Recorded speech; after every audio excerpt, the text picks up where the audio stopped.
Okay, good evening.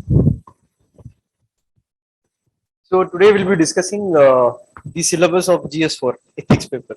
So as you know, since 2013, UPSC has come out with the ethics paper, and it is for 250 marks. And how to approach ethics in that regard, because you have a fixed syllabus.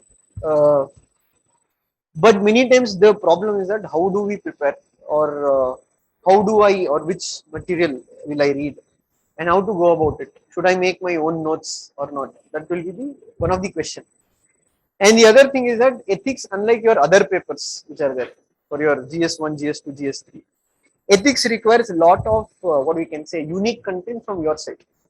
ಅಂದ್ರೆ ethics ಅಲ್ಲಿ ನೀವು direct ಆಗಿ text book answer ಬರೆಯಕ್ಕಾಗಲ್ಲ. ನಾನು ಏನಕ್ಕೆ ಅಂತಾನು ಹೇಳ್ತೀನಿ, why you can't write directly textbook answer. There is a difference in where UPSC asks the questions and where KPSC asks the questions. That you'll understand when I'll show you a few questions in that regard. And in here there are certain case studies. 250 marks, almost 120 marks. You have case studies. Case studies means they'll give you a situation and they'll ask you what will you do in such situation. There you cannot write stories in that regard. You have to think from ethical angle. Okay, there's a two ways of you can think. One, you can think from a legal angle. The other thing is from an ethical angle. So there your basic foundation should be strong. What do we mean by legal angle? What do you mean by ethical angle? Okay, what is ethics? What is morality? What are the different values? Okay, what is values? Unless you understand the basics, then you won't be able to understand. Day to day we use now. You have to have values. If somebody misbehaves, we'll tell he's a person who does not have values. What do we mean by values? Okay, are there a common set of values, or the values changes from society to society, person to person? Why does it change? So if you are very good in part A, those things you can apply in part B in your case studies. So case studies, you cannot just go write whatever comes to your mind. That you need to practice and you need to develop the approaches. For that, you always have to prepare on these core concepts what they've given here in the syllabus copy. Now let us look at the syllabus, what they've given here. One, they say it is about ethics and human interface. There they say about essence, determinants, consequence of ethics in human actions, dimensions of ethics, ethics in private and public relationship. Now let us discuss this part. So they say ethics in private and public relationship. They are telling essence of ethics, determinants of ethics. So if you open any standard book, they'll give you a definition and they'll give you theories also. Don't worry so much about regarding theories, but unlike KPSC, in KPSC it is different. In KPSC you have to write that theory, you have to write what is there in the book. Here the question will be asked in such a way that they are not going to directly ask you, tell what are the determinants of ethics. They are going to ask you such an opinion-oriented question. Now let us take this private and public relationship, ethics in private and public. So when you read in textbook, there are certain things what they say, ethics in private sphere, ethics in public sphere. Now to understand these things, it is not only if you read the textbook, you have to apply the textbook on day to day. For example, what do we mean by, ನೀವೇ question ಹಾಕೋಬೇಕಾಗುತ್ತೆ, is ethics in private life and public life one and the same? We cannot always say they're one and the same. It is different. For example, let us take Darshan's actor Darshan's issue. There are certain issues in his private life. Okay, that we cannot judge a person on his public life. It is his personal thing in that regard. Or in personal life, we'll tell you have to be always honest. You have to be honest. You have to be open. But you cannot apply the same logic if you are working in certain jobs. For example, you think you are a lawyer. As a job of a lawyer, you can defend a criminal. There you cannot tell, it might be against your personal values. Personally, you might not defend a rapist. But professionally, you have certain set of ethics, because even when your client is a rapist, he has told certain truth that you can't reveal it to the court because you are under certain obligation. And similarly, as an IS officer, see, as a common man, today you can criticize the government. But tomorrow as an IS officer, there are certain rules which will apply, civil service rules, where you cannot be directly critical of the government. So each job has its own set of values. For example, personally, you might not believe in the value of himsa or violence. You might oppose violence. But tomorrow, if you get into Indian police service, the job itself requires you to use certain limited violence in that regard because it is sanctioned by the authority. Or if you even recently, if you read in newspaper, Manivandan, I think there was one session they conducted in Bangalore, Manivandan and I forgot Mr. Jairaj, who is retired IAS in that regard. So they were speaking about what is ethics in private life and public life. So Mr. Manivandan gave one example. He told now currently the government is implementing citizenship, this hijab ban which is there, or the government has brought certain restrictions on hijab. He told, personally, I don't agree with what the government is saying. But professionally, as in my job, I am bound by what the government of Karnataka says because that is a professional ethics. In professional ethics, you have to follow what the government says. So questions will be mainly asked in these areas. Okay, but for basics, that you have to go to book. What is ethics in private sphere? What is ethics in public sphere? How ethics varies in public? And again, you have philosophers here. Means you have to link because when you read the book, you'll get. For example, if you have read options like political science, there you read about Machiavelli, okay, or Kautilya. Now, Machiavelli, he gives a concept called as dual morality. What do you mean by dual morality? He says that there are different standards of moral values to common citizen and to the prince. Prince is the king. He says that as a king, you can kill, you can loot, you can cheat, but it should be in the interest of the country. But as a citizen of the country, you cannot do any of these things. You have to follow the law of the land. So that we call as dual morality. So when you play the role of a king, that's a different set of ethical standards. But when you play the role of a common man, you have a different set of ethical standards. So these are the kind of things you need to read and get clarity. It's not about by hearting things. Okay, don't go the KPSC way. In KPSC way, that will work. You need to by heart, you need to write exactly what is asked in the book. In UPSC, that won't work. Why it won't work? Questions won't be framed in such a way that you can directly answer from a book. The book can give you knowledge. The book can give you content. What is ethics? What is values? What is morality, etc. And here also they say that lessons from lives and teachings of great leaders, reformers, and administrators. So now what happens here? Like how many leaders we can read about? Yes, because there are hundreds of leaders, right?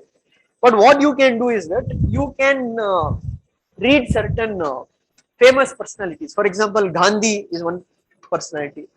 So he comes under both reformer as well as a great leader.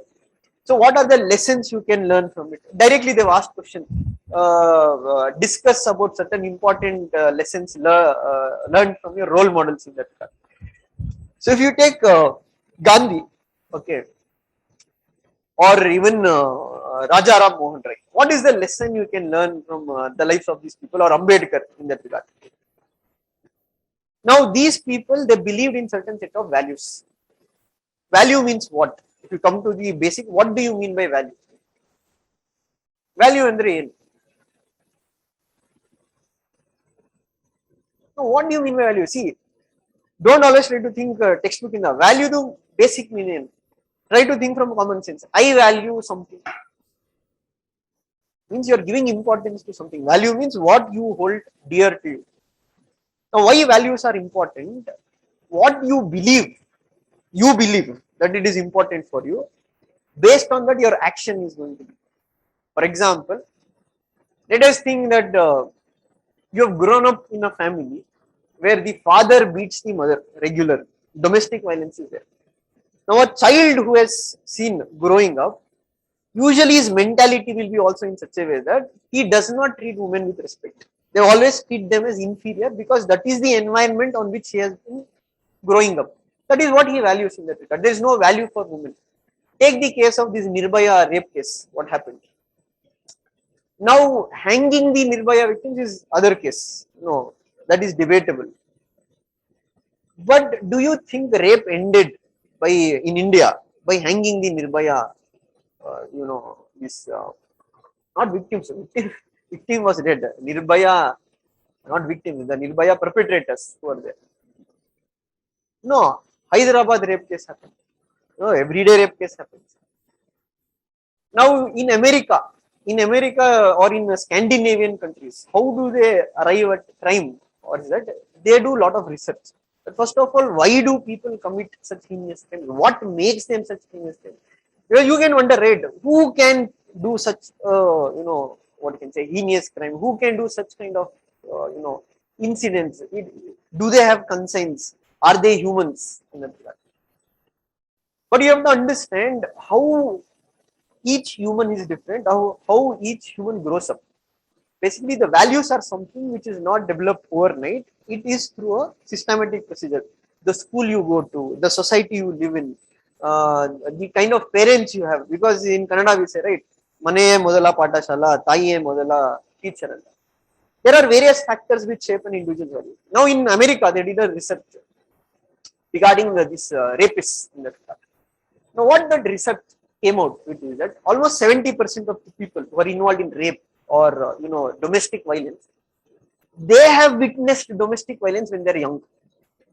They've seen their fathers beating their mothers. They've grown up in such surroundings. Their violence is taken as a norm. They don't feel sorry if somebody is being hit. So if you take this Nirbhaya case incident, here also you can see 5 of them also come from a very poor economic background, a very poor social background.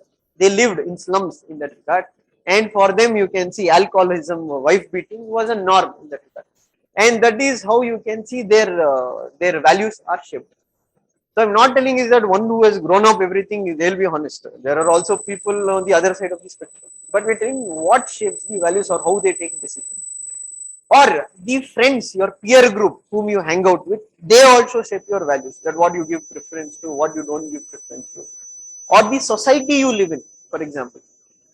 But if you take Rajaram Mohan Roy, why we call him as a reformer? Because he tried to change what the society at that point of time considered as acceptable. For example, Sati system at that point of time was considered by society. That is what we say, ethics and morality is never permanent. It changes from time to time, place to place, society to society. For example, if you take Sati, Sati was accepted by the Indian society in 18th century. But today Sati is not accepted because people's values have changed.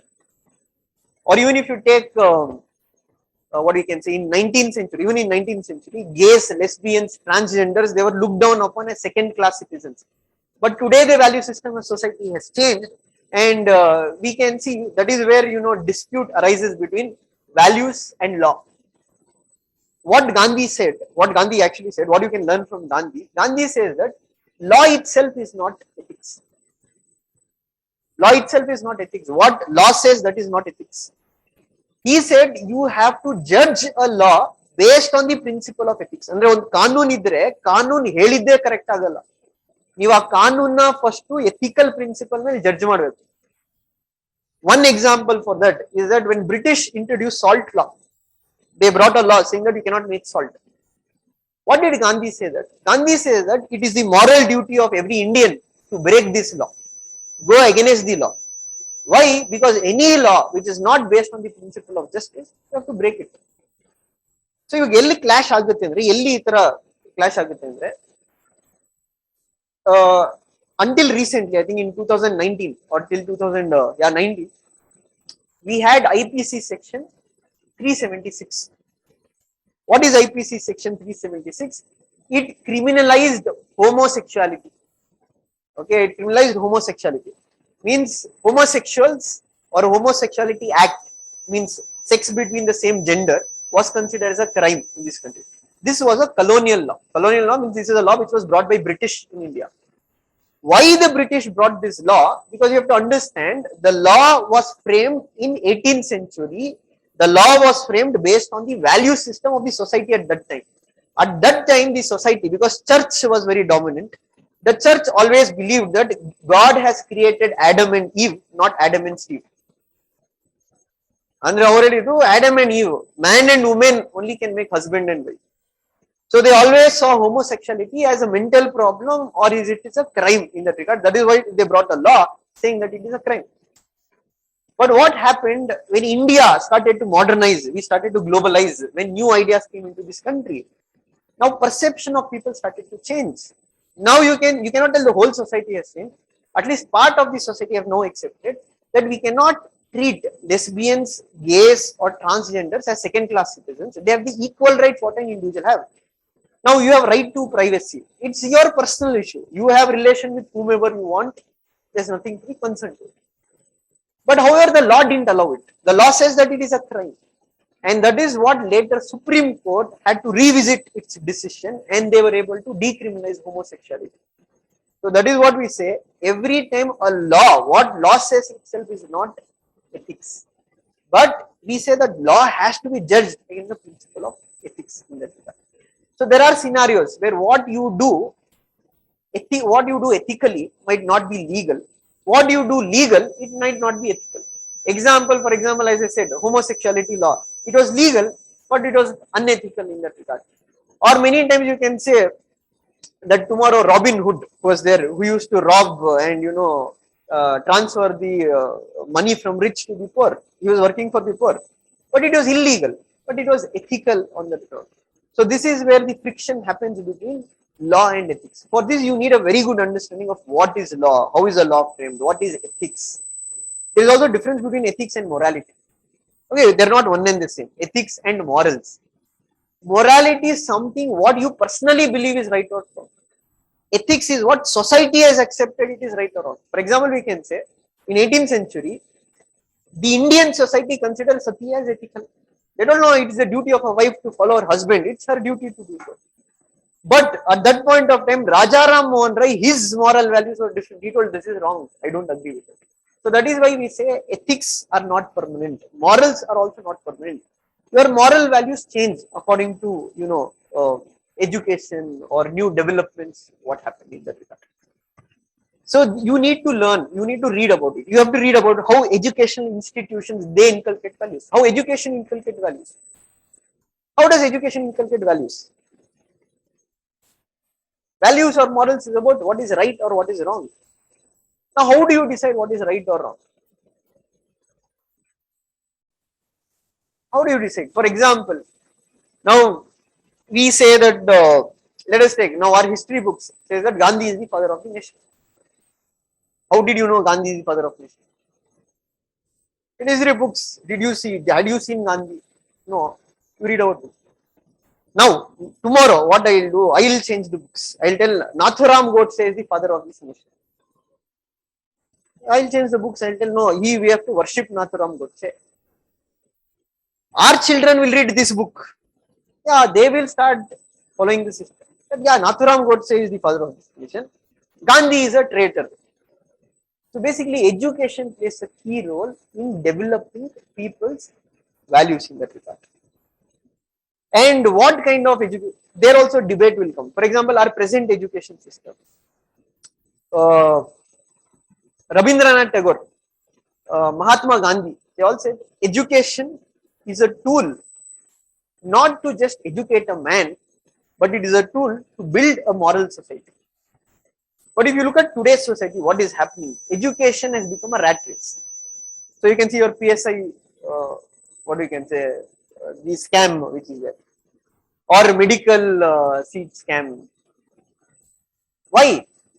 Because today what education is promoting is that people see education as a route of making money, or people see education as a tool where they can bring something in life. Means today our education system is not creating moral individuals, it is not creating ideal citizens, but it is only creating, there was an essay in UPSC asked, our education system is creating intelligent criminals.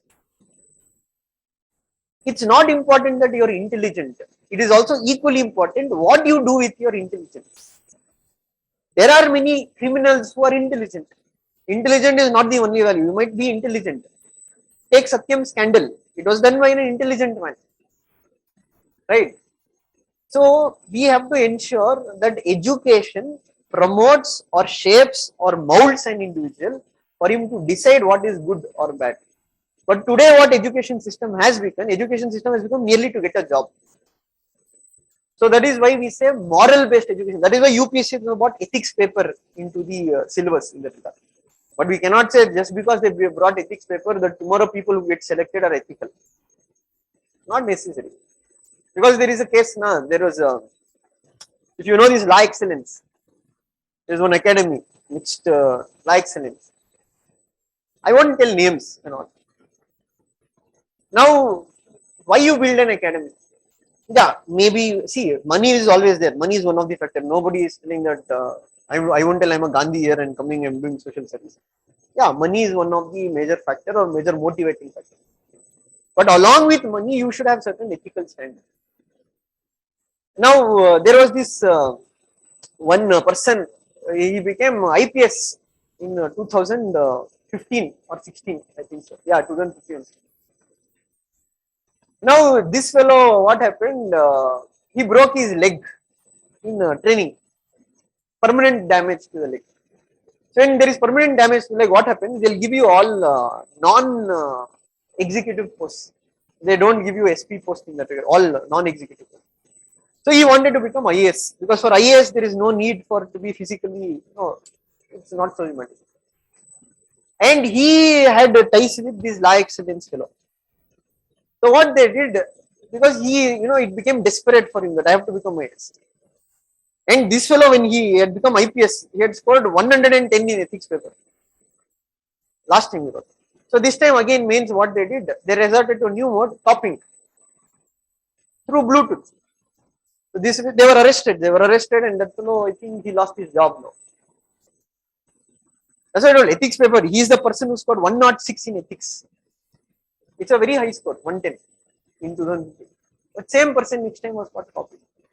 So just because we introduce ethics paper does not mean, or you're scoring well in ethics paper does not mean you're ethical. It's just an exam. But yeah, it's an attempt to bring change in the system, saying that the bureaucrats need to have certain ethics which are there. So for bureaucracy, there is a set of ethics. For bureaucracy, there is a set of values. That is why you see, we don't tell it is government jobs are always called as service, Indian administrative service, Indian police service, Indian revenue service. Why service is there at everything? Because this is not business. This is service. When you do service, you can't expect money. That is why when you go to interview, they'll ask certain people, you're very well paid in private job. Why are you coming to government job? They want to check whether this fellow has service intent. So service means when you do certain jobs without any expectation or returns in that regard. That is why you can see government salaries are not so high. ಸಂಬಳ ಅಷ್ಟು ಜಾಸ್ತಿ ಬರಲ್ಲ, ಗಿಂಬಳ ಇರುತ್ತೆ, ಅದು ಗೊತ್ತಿಲ್ಲ. But ಸಂಬಳ ಏನು normal 70,000, 80,000 ಬರುತ್ತೆ. Okay. So that is why it is called as a service. So to do this service, certain values are required. What are the values? You have to be honest, integrity. You have to be transparent. You have to be accountable. You have to have fortitude. Fortitude means you have to have the guts to stand against pressure, pulls and pressure. So these are certain characteristics or value system of a bureaucrat that you have to learn in the book. What are the value system of a bureaucrat? And also what you need to do, you have to build examples. Books ಅಲ್ಲಿ ಅಷ್ಟು examples ಸಿಗಲ್ಲ. ನೀವು news paper ಓದ್ತಾ ಇದ್ದಾಗ ಇಲ್ಲ ನೀವು general ಆಗಿ ಇವಾಗ ಯಾವ್ದೋ ವಿಡಿಯೋ ನೋಡ್ತೀರಾ ಅದ್ರಲ್ಲಿ ಕೇಳ್ಬೋದು. There are many examples. For example, take integrity. Who is the example? Example is Sir M. Vishwesharaya. What do you mean by integrity? Integrity means when you cannot question anybody's morality. They are so perfect in whatever they do. So why we can take Sir M. Vishwesharaya as an example? Because because he was also Diwan, so government job. So whenever he used to work in his office, he used to have two set of candles. One candle he brought from his pocket money. The other candle what he brought from government money. So whenever he was doing official work, he used the candle what he brought from the government money. But whenever he used to do personal work, he always used to use the candle which he brought his public money. Why? Because he didn't want to mix his personal things with professional. That is the level of integrity. Or you take honesty. We have example of, you cannot take always bureaucrats. You can have either examples. You can take, for example, Satya Harishchandra. Right? He stuck to his values. Even because see, what do we mean by being honest? We say what is integrity also. Integrity is not being honest when everybody is watching you. Integrity is when you are honest even when nobody is watching you. Or we can say that when difficult situations come to you, even do you stick to your values even then. Because many people, they'll remain honest in normal situations, but when things go wrong, now the question arises, are you still honest, or will you remain honest in that regard? So you need to have a strong character like Satya Harishchandra, who in spite losing his kingdom, in spite losing his wife, child, he stood to his values. Then you have take example of administrators. I told Vishweshwara is an example of administrator. Or you know this Metro Man of India, Mr. E. Sridharan. Okay, he is very known as a good administrator. Or you have many IAS officers. Currently, you can take example. One example is take U. Sangame in Tamil Nadu. He is one IAS officer who is a very good administrator. Why? Because wherever he goes, whichever district he goes, the first thing what he does, he uploads on the district website his properties, whatever he owns, what is his bank account. Why? People has to know that he's transparent. Second one, he always makes sure that his office has a glass door or glass building. Why? Because people should always see when he's in the building. Because many times these clerks, they won't allow inside the office. They want to take bribe to remove that. So he is an example of a good administrator. So you have ample examples. You will be coming across in newspaper. You have to make note out of them and you have to use them in your answers. So these keywords are very much important. Based on these keywords, you have to build one page notes. Don't make notes first only. First read some book. Try to understand the core meanings. Then try to build a very short notes in that regard. Then you have attitude and aptitude. What do you mean by attitude? Here keywords are there. Attitude, political attitude, social influence, persuasion. What do you mean by attitude? Attitude andre ಏನು?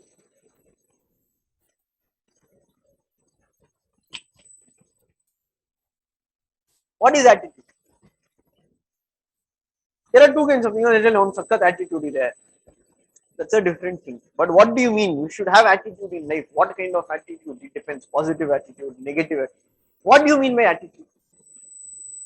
Attitude is basically about how you react to certain things or how the way you see certain things. That determines your attitude. As we say, the popular quote, your attitude determines your altitude. A person with positive attitude will grow in heights. How? We say a person with positive attitude will always see opportunities in challenges. A person with negative attitude will always see what you can say, challenges in opportunities. Like if you have a positive attitude, now you will say UPSC exam kashta ide, haudu kashta ide, but nanu pass ಮಾಡ್ತೀನಿ. Person with negative attitude, positive attitude ಅಂದ್ರೆ ಹೌದಪ್ಪ 8 ಲಕ್ಷ ಜನ ಬರೀತಾರೆ, ಇರೋದೇ 1000 post, ಸಖತ್ competition. Negative attitude. Positive attitude ಅಂತಾರೆ ನನ್ಗೆ ಬೇಕಾಗಿರೋದು 1 ಪೋಸ್ಟ್, ಬಟ್ ಅಲ್ಲಿ 1000 ಪೋಸ್ಟ್ ಇದೆ, ನಾನು ತಗೊಂಡೆ. So attitude all depends upon how you see things, how you think of certain things. That will determine your attitude. Why attitude is important? Attitude determines your action in that regard. So if you have a positive attitude, you will go with a positive frame of mind. You will try to do positive things. You won't give up. If you go with a negative attitude from beginning itself, nothing will go wrong. For example, there was this one person, ಆಯ್ತಾ, ಅವನಿಗೇನು ಅಂದ್ರೆ he's always full of life, he's always positive, he always thinks I'm going to do something. He had a dream, very small dream, it's not a big dream. He told ಅವನು ಏನು ಕನ್ಸಿತ್ತು ಅಂದ್ರೆ ಅವ್ರ ಮನೆ ಹತ್ರ ಒಂದು ದೇವಸ್ಥಾನ ಇತ್ತು. ಅವ್ನು ಓದಿಲ್ಲ ಬರ್ದಿಲ್ಲ, he has not studied, he has not read anything. ಚಿಕ್ಕ ವಯಸ್ಸಿಂದ ಅವನಿಗೆ ಅವ್ನು ತುಂಬಾ ಬಡತನಲ್ಲಿ ಬೆಳೆದಿದ್ದ. ಅವನೇನಂದ್ರೆ ನಾನು ದೊಡ್ಡವನ ಆದ್ಮೇಲೆ ಆ ದೇವಸ್ಥಾನದಲ್ಲಿ ಗಂಟೆ ಹೊಡೆಯೋ ಕೆಲಸ ಇತ್ತು, ಗಂಟೆ ಬಾರ್ಸೋದು ಹೋಗ್ಬಿಟ್ಟು. ಅವ್ನಿಗೆ ಆ ಕೆಲಸ ಬೇಕು, ಅವ್ನಿಗೆ ಅದೇ ಗ್ರೇಟ್, ನನ್ ಗಂಟೆ ಬಾರ್ಸೋದ್ ಕೆಲಸ ಸಿಕ್ಕಿದ್ರೆ ನನ್ನ ಲೈಫ್ ಸೆಟ್ಲ್ ಆಯ್ತು. So he started growing up. He daily observed how they will, what time they will ring the bell, ಯಾವ ಟೈಮ್ ಅಲ್ಲಿ ಗಂಟೆ ಹೊಡಿತಾರೆ, ಹೇಗ್ ಗಂಟೆ ಹೊಡಿಬೇಕು, ಯಾವ ಹಬ್ಬಕ್ಕೆ ಏನ್ ಗಂಟೆ ಹೊಡಿಬೇಕು. Finally, when he became 18 years, he went and told, I want to apply for the job, I want to get the job. ಅವ್ರು ಹೇಳಿದ್ರು, ಸರಿ ಗಂಟೆ ಬಾರಿಸಿ ತೋರಿಸ್ತು. ಇವನು ಬಾರಿಸಿದ, ಚೆನ್ನಾಗೇ ಬರ್ತಿಲ್ಲ. ಸರಿ, ಅವರು ನೀನು ಅಪಾಯಿಂಟೆಡ್. ಇವನು ಫುಲ್ ಖುಷಿ ಆದ, ನನ್ ಕೆಲಸ ಸಿಕ್ತು. they told, ಇಲ್ಲೊಂದು ಸಹಿ ಮಾಡು, ಸಿಗ್ನೇಚರ್ ಹಾಕು. ಓದಿಲ್ಲ ಬರ್ತಿಲ್ಲ ಸಿಗ್ನೇಚರ್ ಬರಲ್ಲ. He told, I can't sign, I am uneducated. He told, ಹಂಗಾದ್ರೆ ಕೆಲಸ ಕೊಡೋಕ್ಕಾಗಲ್ಲ. This job requires a person who knows at least to read and write. ಇವನು ಬರಲ್ಲ ಓದೋಕೆ ಬರೆಯೋದು. He told, we can't give you a job. He was shattered. The one job he wanted, he didn't get. But as I told, he's a person with positive attitude. He told, ಸರಿ ಇವಾಗ ನಾನು ಇಷ್ಟಪಟ್ಟಿದ್ದು ಸಿಕ್ಕಿಲ್ಲ, but I will do something else in life. I have to do something else. So he started thinking, what shall I do? So he observed one thing. He observed that ಆ ದೇವಸ್ಥಾನ ಸುತ್ತಮುತ್ತ ಸಖತ್ತು pilgrims ಬರ್ತಾ ಇದ್ರು, but there was no kind of coffee or tea shops there. So he decided, I'll start a small tea shop. That clicked. He made money. Then he started flower shop. That clicked.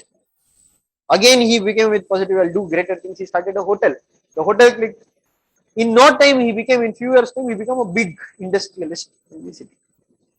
So now every insurance company, they started coming behind him. You take our insurance product. Finally he decided, I'll take one insurance product. So insurance agent came and they started praising, you're such a big businessman and thank you for choosing us. So they sorted out everything and they told, no, finally you sign this document. Insurance is complete. So he told, ನನಗೆ signature ಬರಲ್ಲ, ನಾನು ಹೆಬ್ಬೆಟ್ಟು. So insurance agent ಇಲ್ಲ, ನೀವು ಹೆಬ್ಬೆಟ್ಟು ಇಟ್ಕೊಂಡೆ ಇಷ್ಟೆಲ್ಲ ಮಾಡಿದಿಲ್ಲ, ನೀವು ಸೈನ್ ಹಾಕಿದ್ರೆ ಏನ್ ಆಗ್ತಾ ಇದ್ರಿ ಅಂತ ಅವ್ನು ಯೋಚನೆ ಮಾಡೋಣ. ನಾನು ಸೈನ್ ಹಾಕಿದ್ರೆ ಗಂಟೆ ಬರ್ಕೊಂಡು ಇರ್ತಾ ಇದ್ದೆ ದೇವಸ್ಥಾನದಲ್ಲಿ. So if you have positive attitude in life, it doesn't matter whether you're educated or you're uneducated. To achieve things in life, education is only a stepping stone. It's not the only way to become. Yeah, you have to be educated, but agilla you can do other things in life. So a person with positive attitude, he'll always look for opportunities in challenges. Idagilla andre innond ಮಾಡ್ತೀನಿ. But a person with negative attitude, he always finds, ಇವಾಗ ಇದು ಮಾಡು ಅಂದ್ರೆ ಅದ್ರಲ್ಲಿ ಅದು ಕಷ್ಟ ಅಲ್ವಾ. ಯಾಕೆ ಇವತ್ತು ಯಶ್ ನ್ಯಾಷನಲ್ ಸ್ಟಾರ್ ಆದ, ಯಾಕೆ ಅದೇ ತರ ಎಷ್ಟೊಂದು ಜನ ಇದೆ. It's not that Yash is the only talented actor. There are many struggling actors are as talented. But why it was Yash and not others? It is because of his attitude. ಸಾವಿರಾರು ಜನ, ಇವಾಗ ನಮ್ ಸ್ನೇಹಿತ ಒಬ್ಬ ಇದ್ದಾನೆ, ಅವನು ಫಿಲಂ ಇಂಡಸ್ಟ್ರಿಗೆ ಹೋಗ್ತಾನೆ, ಪುಕ್ಲ ಆಗಲ್ಲ ಅವನ ಕೈಲಿ.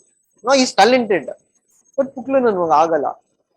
ಯಾಕೆಂದ್ರೆ ಅವನು ಹೋಗಿಂದ ಮುಂಚೆನೆ 108 ಅಲ್ಲಿ ಫ್ಯಾಮಿಲಿ ಸಪೋರ್ಟ್ ಬೇಕು, ಇಲ್ಲಿ ದುಡ್ಡು ಬೇಕು, ಆಮೇಲೆ ಕೆರಿಯರ್ ಏನಾಗ್ಬಿಡುತ್ತೆ. One thing you learn in life with attitude, if you want to gain more, you have to be ready to lose more. ಎರಡೂ ಸಿಗಲ್ಲ. You cannot play safe game. Safe game ಅಂದ್ರೆ ನಿಮ್ಗೆ ಅಷ್ಟೇ ಇರುತ್ತೆ, ಅಷ್ಟರಲ್ಲೇ ನೀವು. You want to gain more, you have to be ready to lose more. Without seeing defeat, you can never become successful. That's the difference in attitude between Yash and this fellow. He was ready to take that risk. Agis agli, madis madli, idikkinta ವರ್ಷಂತೂ ಹೋಗಕ್ಕಾಗ.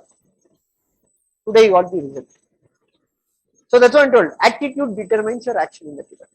So in bureaucracy, we need people with positive attitude. We don't need people coming and telling government ಇದು ಸರಿ ಇಲ್ಲ, ಅದು ಸರಿ ಇಲ್ಲ, ಇದು ಮಾಡೋದು ಎಲ್ಲರಿಗೂ ಗೊತ್ತಿರೋ ವಿಷಯ. ನೀವೇನ್ ಸ್ಪೆಷಲ್ ಆಗಿ ಬಂದು ಹೇಳ್ಬೇಕಾಗಿಲ್ಲ. What you can bring to the system, how you can change the system. That is why in answer writing we say, when you write your conclusion, sound positive, don't sound pessimistic, because government knows that.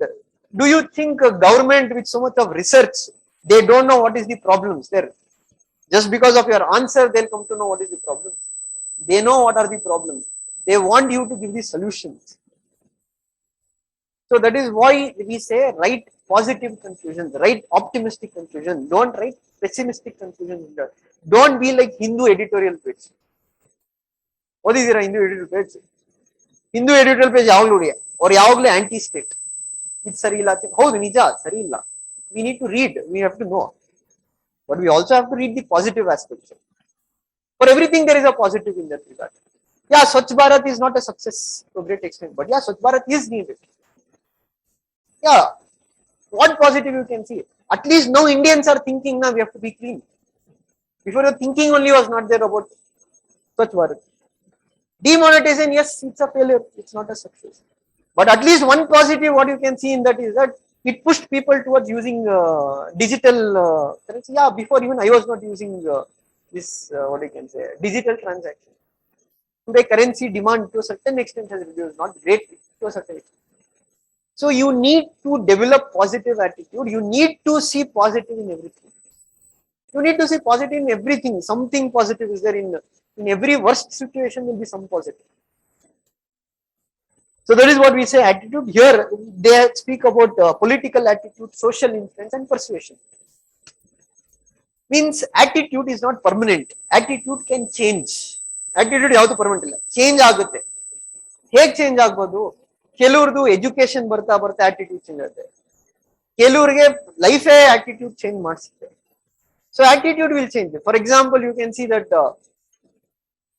maybe for some person, ಇವಾಗ there is a research which they have done. ಏನಂದ್ರೆ ಈ ಸೈಕಾಲಜಿಲಿ ಒಂದು ಇದು ಬರುತ್ತೆ, ಏನಂದ್ರೆ near death cases ಅಂತ. Near death cases ಅಂದ್ರೆ ಅವ್ರಿಗೆ ಡೆತ್ ಎಕ್ಸ್ಪೀರಿಯನ್ಸ್ ಆಗುತ್ತೆ ಬಟ್ ಸಾಯಲ್ಲ, ಬದುಕ್ತಾ ಇರ್ತಿರುಗ. One thing what they observed with such cases, those people who experience near death, their attitude has completely changed after that experience, because now many people who are pessimistic etc, they've transformed themselves about how they see life. They are more, what we can say, donation ಜಾಸ್ತಿ ಕೊಡೋದು, sacrifice ಜಾಸ್ತಿ ಮಾಡೋದು, because they've understood material things in life won't give you that happiness. Means once you die, you cannot take everything, the money. So you can see this, there are many moral stories. ಈ ತರ stories ನೀವು ಓದಿ Facebook ಅಲ್ಲಿ ಸಿಗುತ್ತೆ, ಇಲ್ಲ YouTube channels ಸಿಗುತ್ತೆ. Why ಅಂದ್ರೆ you can use those stories in your essay or answer. There is one story about this Indonesian king. So he'll have 4 wives. Okay, the first wife, she's average looking and all, but she's very loyal to him. He would have married her first. He'll marry second wife because she'll be very intelligent or smart. He'll marry one more wife, she'll be very good looking. The other wife he'll marry because she's very rich. After some years, a time will come where he's on deathbed. The doctors will tell him he's going to die. So he'll call his 4th wife, who is very rich. So he'll tell her, will you join me, like Sati sister, will you join me today? So she'll tell, I can't join you. He'll tell, why he'll ask. So he'll tell, who will enjoy all this money? There should be somebody to enjoy the money. We both die, you don't enjoy it. Till then I have aspirations in life. I can't come. Then he'll call his 3rd wife, will be very beautiful. So he'll ask her, will you join me today? So she'll tell, no, I'm very young, I'm beautiful, I'll get married once again, because I can't spoil my life. Because life is very short. So he'll call his 2nd wife, who is very intelligent. So he'll tell, will you join me today? So she'll tell, see, if after you die, somebody is required to rule this kingdom. So I need to use my intelligence. So I can't come. Even I have aspirations. He won't ask his first wife. He won't bother. But she'll tell, I'll follow you to death. The moral of the story is that it's not about 4 wives. The 4th wife, which was there, wealth. That is what he said. Wealth is not permanent. No matter your, what you can say, this Adani or Ambani. When you die, you cannot take anything with you. You have to live. That's all. It's all material thing. For the moment where you're living in this life, you might feel that attachment. You might think you can't live without it. But that's a material attachment. After you die, there is of no use. You won't even enjoy. Many people who make crores of money, they don't enjoy the crores of money. Their children or somebody will enjoy. Third one is beauty. Beauty is never permanent. People do get old, right? You can see many Hollywood, Bollywood stars, how they've become now and how they were before. So beauty is never permanent. One accident can change your beauty. So that is what he said. Beauty is also materialistic thing. What is materialism means what is not permanent. Matter is never permanent. Matter is meant to be destroyed. For example, take this laptop or this iPad. This iPad will be destroyed one or the other day. It is never going to be remain completely with you. That is what we call as materialism. Materialism, something which is never permanent. The wife who is rich, that money is not permanent. Today you will have money, tomorrow you won't have money. Intelligence or smartness, it will only be required as long as you live. Once you die, there is no use of any intelligence. But the first wife, what he told, it represents your soul. Soul, which is something permanent. Basically, moral of the story is that even in this materialistic world, you have to invest some time on enriching your soul, building those values, understanding what is purpose. That is what Gautama Buddha did, right? Why we call Buddha the Great or Buddha the Enlightened One?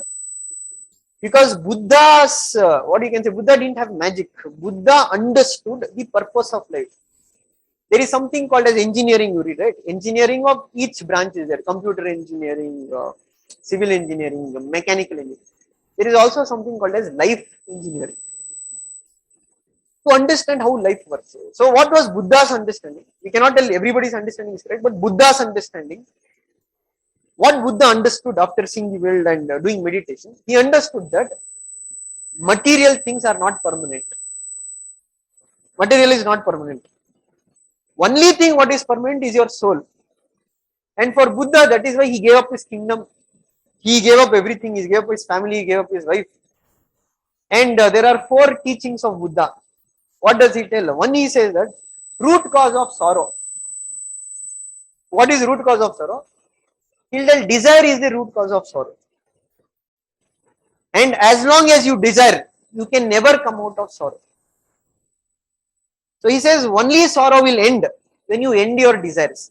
And how to end desires? He'll tell follow the Ashtanga Marga. That is the 8-fold path. That applies to life. For example, you can see one small example.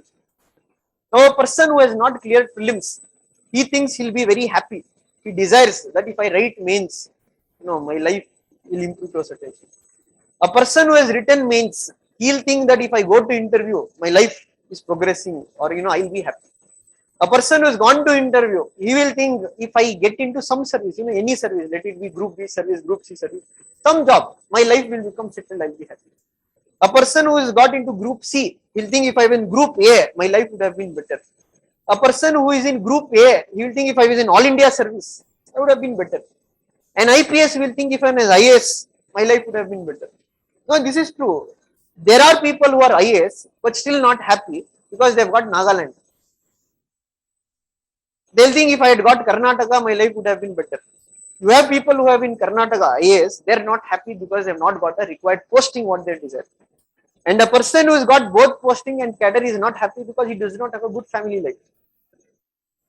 So the moral of the story is that as long as you have desires in life, you are never going to be happy. That is what Buddha told. Extinguish the desires.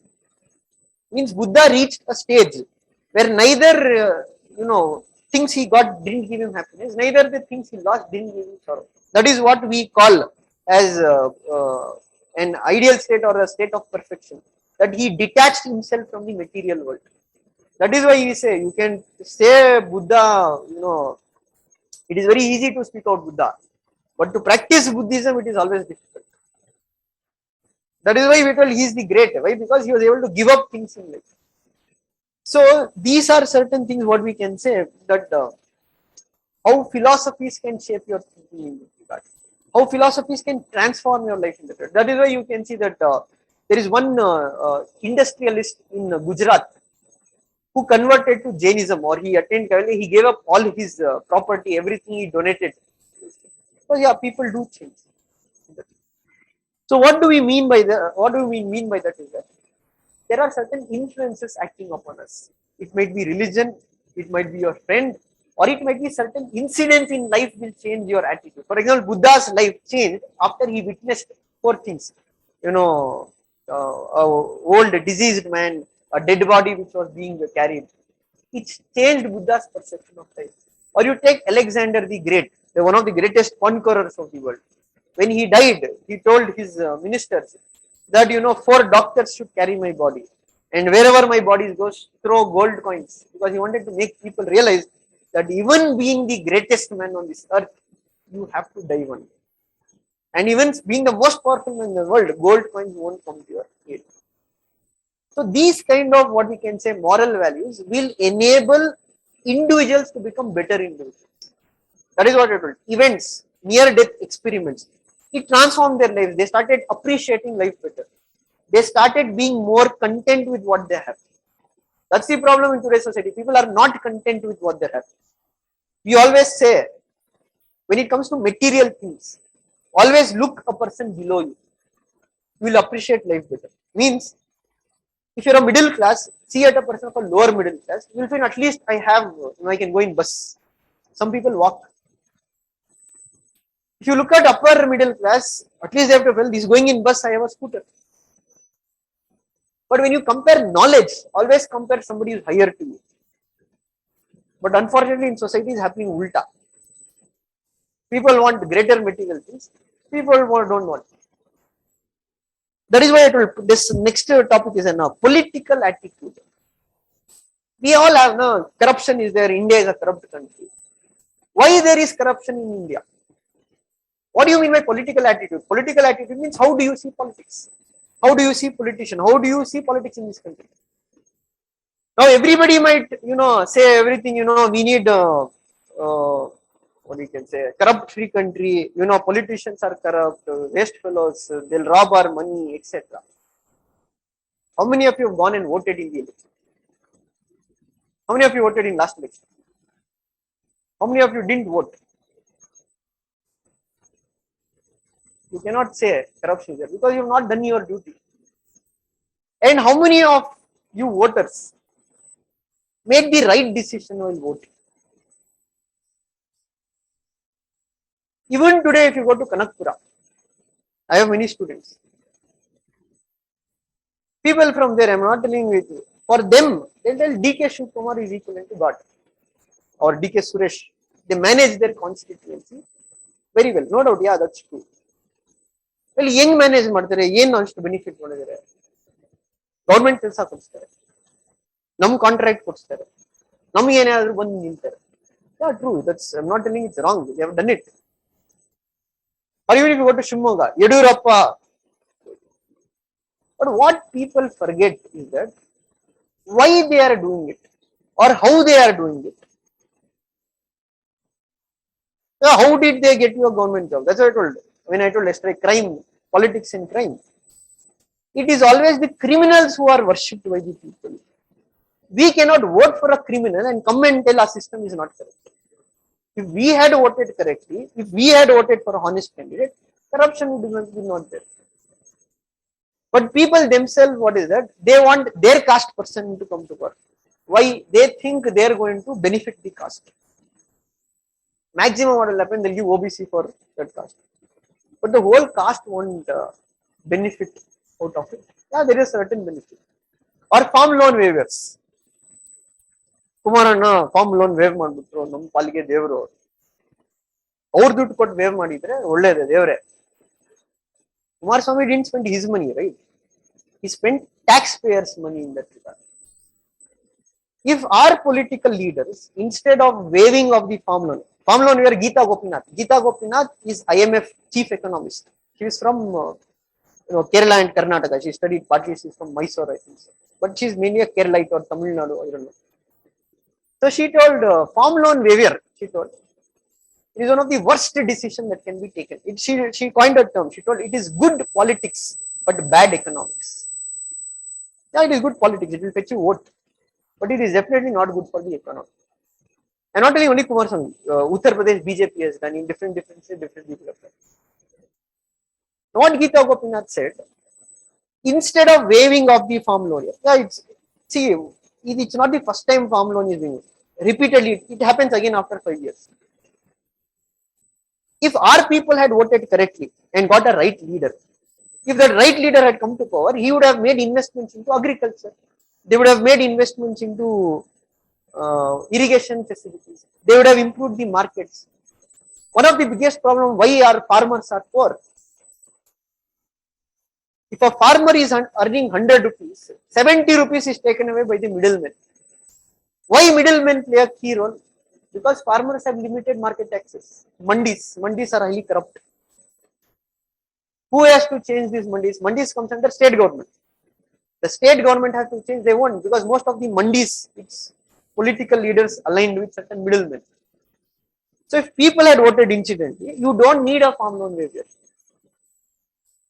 So that is what we say, political attitude. When people do vote, that's what I'm saying, people in India do not vote their caste, but they do not cast their vote, but they vote for their caste. So as long as our people vote because of caste or vote because of religion or they vote because somebody has helped us in that regard. Or take KPSC. Why is KPC in this status today? Scams everywhere. Again, it is politics, right? If you had a strong political leader who had not spent money for elections, who had been elected without spending some money, he will not make money. There is no need of it. There is one person called as Jai Prakash Narayan in Andhra Pradesh. I think he's an ex-IS officer. He started a party called as Lok Satta Party. Very honest individual. But his party didn't even get the deposit. So that's what I tell. That is the problem with our system. Or take YouTube channels today. YouTube channels, because that has become a new business, right? Open a channel, produce videos. Recently, they have done a survey. In most of the YouTube channels, they have girls with short dress in that regard, making certain pranks or certain things. They get 10 million views, 20 million views, 30 million views. Why do they get so much views? Because the problem in today's society, message is not important, the messenger is important. People don't care about the message. It is who is the messenger in that regard. And you can take these movie reviews also, right? That is also determines our attitude. Indian people are not confident about themselves. For example, you have this movie reviews. If you have seen these foreigners, they'll sit, watch one trailer of Indian movie and they'll give a review. The movie is like this, movie like that. Why do they give like that? Because they get more views, they make more money because they get more advertisement. What our people don't understand is that we seek a kind of certificate from the white people or the foreigners to say that KGF is good or some other movie is good. Whether they say it or not, why should we care? Do you see any foreigner coming and asking an Indian, you review our Batman and tell is it good or not? They don't care about our opinion. Why? Because that is our attitude, that is our mentality, slave mentality. If Indians didn't have this slave mentality, a small highland country could have not ruled India for 200 years. That is the problem within Indian mentality. So all this is determined on certain influences what has happened on our society. And influence plays a very key role in changing the attitude of a person. I told an example of Swachh Bharat, how in Ballari, the district collector called a mutt leader, and when he told, people changed. Why? Because he has the ability to influence another person. What do you mean by influence? You can change the way a person thinks. That is what we call as social influence. Or persuasion. Persuasion means you have to convince others to change. There is a difference between persuasion and punishment. Punishment means if we say you have to take vaccination.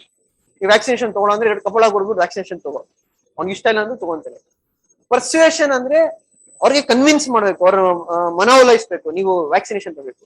The difference between punishment and persuasion is that when you punish a person, he'll do this out of fear. Means as long as the fear is there, he'll do it. Once the fear goes, he goes back to his old ways. But when persuade, you're completely transformed him. Even when the fear is not there, he's going to remain the same. So based on this, UPSC had asked a case study. ಒಂದು case study ಕೊಟ್ಟಿತ್ತು. Case study ಇರುತ್ತೆ, ಅರ್ಧ paper case study ಇರುತ್ತೆ. Case study means give you a situation, you have to, they'll ask you what you will do. So in one case study, they had asked, you are a district collector of a particular district, and under your control there is one school. That school is doing a midday meal program. Midday meal ಅಂದ್ರೆ ಮಧ್ಯಾಹ್ನದ ಊಟ ಕೊಡ್ತಾರೆ. ಆ ಶಾಲೆಯಲ್ಲಿ midday meal prepare ಮಾಡ್ತಾ ಇರೋದು ಒಂದು Dalit women. But majority of the children who go to that school, they come from the upper caste. Now the upper caste people are protesting. They are telling, we won't send our children to school if you don't remove that Dalit woman from cooking job. We are not ready to eat, consume the food given by her. And they've stopped sending children to school, or they're reluctant to send them. Now you are the district collector. Now this comes to your notice that they are not sending. Now they're asked what you will do in certain situations. What are the possible actions that you can take? ನೀವು ಇದೆಲ್ಲ ಓದ್ಬೇಕಂದ್ರೆ ಏನಂದ್ರೆ ಇದು automatic ಆಗಿ ನೀವು ಯಾವ್ದು ಪುಸ್ತಕದಲ್ಲಿಲ್ಲ, ನೀವು news paper ಅಲ್ಲಿ ಓದಿರ್ಬೇಕು, ಇಲ್ಲ ಅಬ್ಸರ್ವ್ ಮಾಡ್ತಾ ಇರ್ಬೇಕು. ಈ ತರ ಇನ್ಸಿಡೆಂಟ್ಸ್ ಆದಾಗ ಏನೇನ್ ಆಗುತ್ತೆ, ಏನೇನ್ ಮಾಡಬಹುದು, ಇಲ್ಲ ನಿಮ್ ವ್ಯಾಲ್ಯೂ ಸಿಸ್ಟಮ್ ಇರುತ್ತೆ.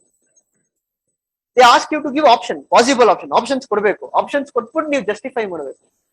So one possible option, fire her from job, problem is solve. Remove her, problem is solve. But now you have to justify this. You cannot justify. Why? If you fire her from the job, one, you do not have leadership qualities that usually pressurized by a group of people. Second one, forget about being pressurized. It is against the value system of a bureaucrat. Because a bureaucrat should always abide by the Constitution of India. The Constitution of India says that under Article 15, no person has to be subject to discrimination. Yaar mele beda bhava madbaarudu. Third impact, if you fire her, this will further entrench the caste identity, because now there are something else. Teacher also we want from our caste. You can't allow it. Second option, tell them we want fire, do whatever you want, you don't send your children to school. But the school will die. Children don't come to school, there is no use of running a midday meal program. So basically you have to close down the school. If your schools close down, the children in that area, at least few children who are coming to school, they won't get education. This is actually a real incident which had happened in Bihar. So there was one district collector called as Rahul Sharma.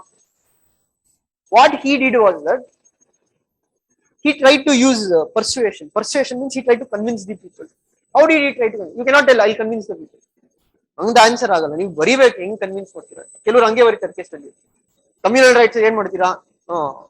Rules ಪ್ರಕಾರ ಏನಿದೆ ಅದು ಮಾಡ್ತೀವಿ, ಅದೆಲ್ಲ ಒಂದು ಗೊತ್ತು rules ಪ್ರಕಾರ ಏನ್ ಮಾಡ್ತೀರಾ ಅದನ್ನ ಬರೀಬೇಕು.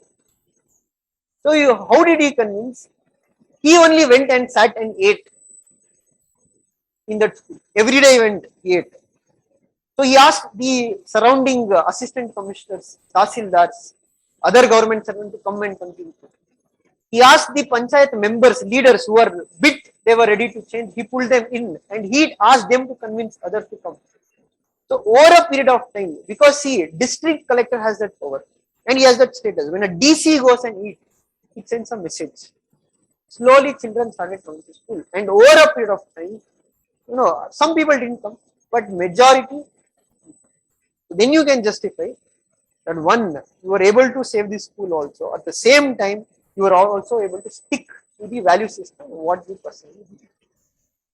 So ಈ ತರ ಕೇಸ್ ಸ್ಟಡೀಸ್ಗೆ ನೀವು ನ್ಯೂಸ್ ಪೇಪರ್ ಅಲ್ಲಿ ಅವಾಗ ಓದ್ತಾ ಇರ್ಬೇಕಾಗತ್ತೆ. ಈ ತರ ಸಿಚುವೇಶನ್ ಬಂದಾಗ ನೀವ್ ಆಗಿದ್ರೆ ಏನ್ ಮಾಡ್ತಾ ಇದ್ರಿ, ನೀವು ಒಂದು SP ಆಗಿದ್ರೆ ಏನ್ ಮಾಡ್ತಾ ಇದ್ರಿ, how do you handle political pressure? Okay, so you should understand what is social influence, what is persuasion. Then you also have to know to apply in case studies what and how when you are going to use it. Then you have aptitude. Aptitude ಅಂದ್ರೆ ಏನು? What do you mean by aptitude? What do you mean by aptitude?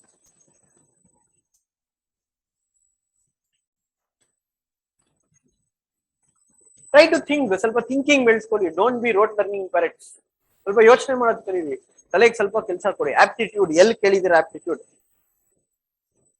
ನಿಮ್ಮ ಡಿಗ್ರಿಲಂತೂ aptitude test ಬರ್ದಿರ್ತೀರಾ. Aptitude ಏನಕ್ಕೆ? Aptitude test ಏನಕ್ಕೆ ಮಾಡ್ತಾರೆ? ಇವಾಗ CSET ಅಂತ ಇದೆ UPSC. ನೀವು ಯಾವ್ದೇ ಎಕ್ಸಾಮ್ ಪ್ರಪಂಚದಲ್ಲಿ ಎಲ್ಲೇ ಯಾವ್ದೇ ಎಕ್ಸಾಮ್ ಬಂದ್ರೆ ಆಪ್ಟಿಟ್ಯೂಡ್ ಟೆಸ್ಟ್ ಇದ್ದೇ ಇರುತ್ತೆ. Banking exam, FDA, SDA, UPSC, even in private sector if you go they'll give you an aptitude test. What is aptitude? It is basically your ability to solve problems.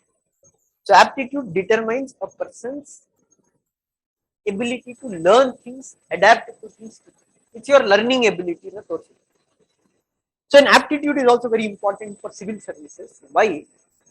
Because as an IAS officer, especially if you take as an IAS officer, you need to work in different departments, health, education, etc. So you need to have that quick learning abilities. Quick you adapt agbeku.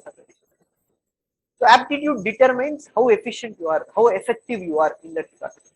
So basically here they link about apart from aptitude, there are values such as integrity, impartiality, non-partisanship. What do you mean by impartiality or non-partisanship? Impartial andre ಭೇದ ಭಾವ ಮಾಡಬಾರದು. You have to not discriminate. You have to not be one-sided. ಯಾಕೆ impartiality ಇರಬೇಕು ಅಂದ್ರೆ, ನಾಳೆ ಒಬ್ಬ ಅಧಿಕಾರಿ ಆದ್ಮೇಲೆ there are cases where there might be a fight between your caste people and other caste people. You have to stick to the situation, not take sides. Or you have to be impartial towards your, for example, let us say, ಈ ಮಹಾಭಾರತ ತಗೊಂಡ್ರೆ ಮಹಾಭಾರತ ಆಗಕ್ಕೆ ಕಾರಣ, major ಕಾರಣ ಏನು ಅಂದ್ರೆ Dhritarashtra turned a blind eye towards his mistakes of his son. He was completely partial. He was not impartial in this regard. So when you want to give justice, you have to be impartial in that regard. So for example, what do you mean by being impartial? There are ample examples for that. For example, in many cases, what is the ideal thing to do? Like case studies kodutare. You are the principal of a school or a college. Your own son gets, there is an accusation that he is caught in copying scam. Basically, you are the authority to take decision. Again, you have to recuse yourself from the case and hand over it to others, because ನೀವು impartial ಆಗಿ ಮಾಡ್ಬೋದು, but ಜನ ನಾಳೆ bait ತೋರಿಸ್ತಾರೆ. ಏನಂದ್ರೆ ಅವ್ನು ಅಕಸ್ಮಾತ್ ನಿರಪರಾಧಿ ಅಂತ ಡಿಕ್ಲೇರ್ ಆದ್ರೆ ಇವ್ರ ಮಗ ಇದ್ದಪ್ಪ ಅದಕ್ಕೆ ಒಂದು ಬಿಟ್ಕೊಟ್ಟ. To avoid such scenario, what you have to do? Give away the case to somebody else. If yesterday I gave the example of Ranjan Gogoi. If Ranjan Gogoi would have been impartial, he would have recused himself from the case and given to other judge and tell, yeah, you can go ahead with the investigation. Non-partisanship means you have to not side with any one political party, because since you are working as a bureaucrat, you have ruling government belonging to one party, you have opposition belonging to one party, so you have to not function according to what one party says. You have to function according to what the demand of the job says. And then you have objectivity. What do you mean by objectivity? Objectivity andre you have to see things scientifically. Objective andre reasoning irbeku adike. You are taking a decision, you have to give a reason. Illa andre enagutte, there is a difference between science and faith. Science is more objective. Objective ಅಂದ್ರೆ reasoning ಇದೆ. ಮಳೆ ಏನಕ್ಕೆ ಬೀಳುತ್ತೆ ಅಂದ್ರೆ objective reason ಏನಕ್ಕೆ ಅಂದ್ರೆ ಬಿಸಿ ಆಗಿ ಆವೆ ಆಗಿ after certain heights the air will cool down. When the air cools down, it rains in that regard, because the water carrying capacity of the air reduces. Because when you heat the air, it will expand. When you cool the air, it will contract. So that is objectivity. Or if you tell, I'll prepare accordingly for next 1 year. I am going to, write all the tests and I'm going to become an IS. That is objective. Yeah, you can become. But if you tell, no, I'm going to write prelims in next 20 days and I'll pass the exam, that is faith. Faith based on pure, thing. So for a bureaucrat, it is always important to be objective in his decision making. He has to be able to give reasons that why he is doing that.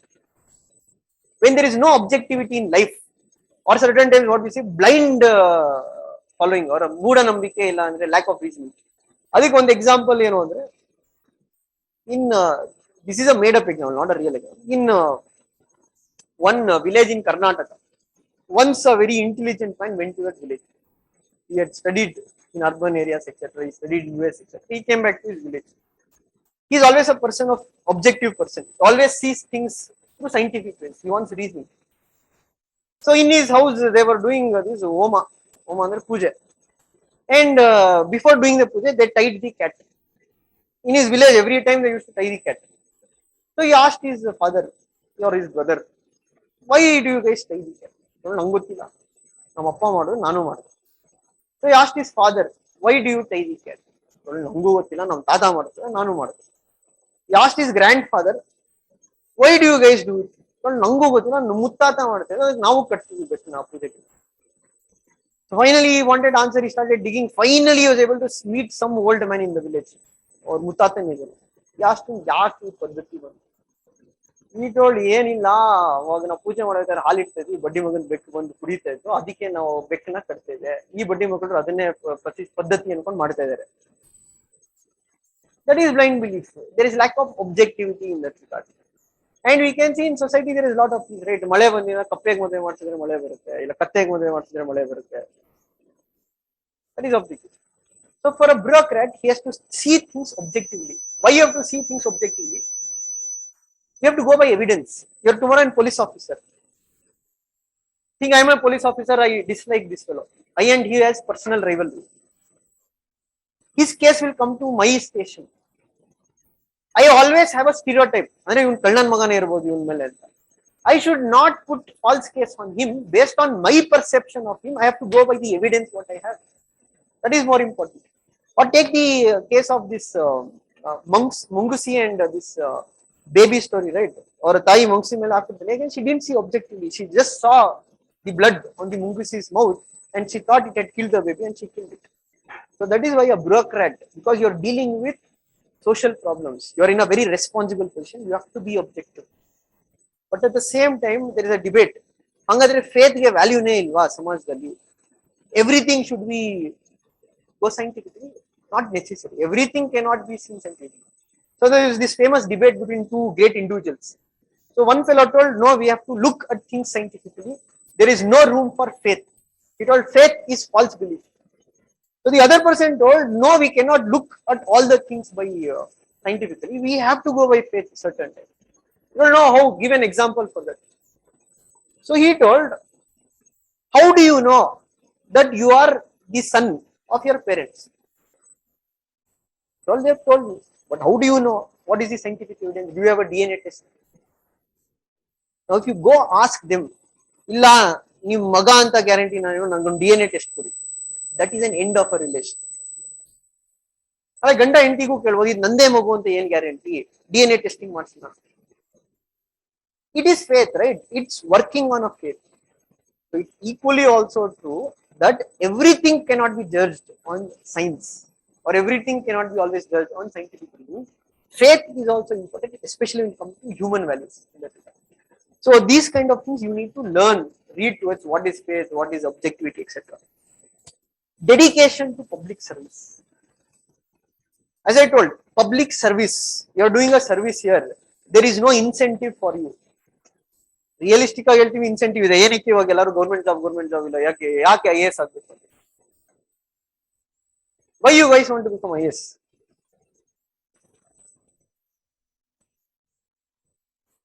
If you tell service, yeah, go join an NGO. No? NGO also does a service. Why IAS? See, human ಏನು values ಅಂದ್ರೆ there is a hierarchy of needs. First ತಿನ್ನಕ್ಕೆ ಊಟ ಬೇಕು, ಹಾಕೊಳಕ್ ಬಟ್ಟೆ ಬೇಕು, ಅದಾದ್ಮೇಲೆ ಒಂದು status ಬೇಕು ಸಮಾಜದಲ್ಲಿ. ಸೊ IAS ಆದ್ರೆ ಸ್ಟೇಟಸ್ ಬರುತ್ತೆ.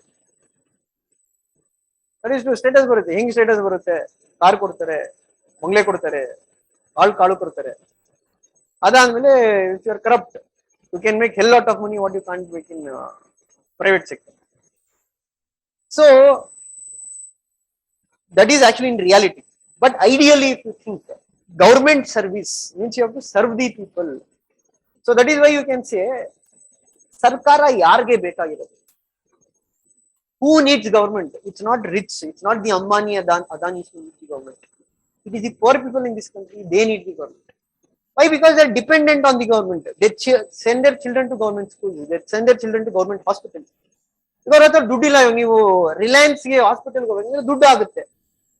So it is government, that is why they say government should always stand with the poor. It is not standing with the powerful. It is always standing with the weak in the society. For that you need to be dedicated, because by serving the weak or serving the poor, you are not going to get any returns. Now, if you serve the rich, you are going to get returns. You get good postings, you might get bribe, etc. So that is why we say there needs to be dedication to the service. Take for example again U Sangame in Tamil Nadu, the IAS officer. He is dedicated to his service. How? In many cases where there are evidence ill sikkide, like murder cases, DC, he himself has stayed back in the what you can say mortuary, guarding the body because it might be tampered. That is the dedication what he has towards the service.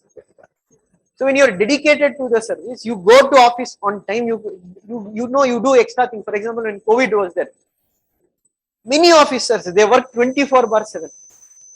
You can see there was one IAS officer from Karnataka who went to Kerala when Kerala Fest was happening, and he served there to his people. That is what we call dedication. And it's only about government. Take Mother Teresa, she was dedicated to the work she had done. Or take Swami Vivekananda, he was dedicated to the public service. So you have many people in that. That's what I told. There are good people, there are bad people. So dedication to service is one of the ideal things.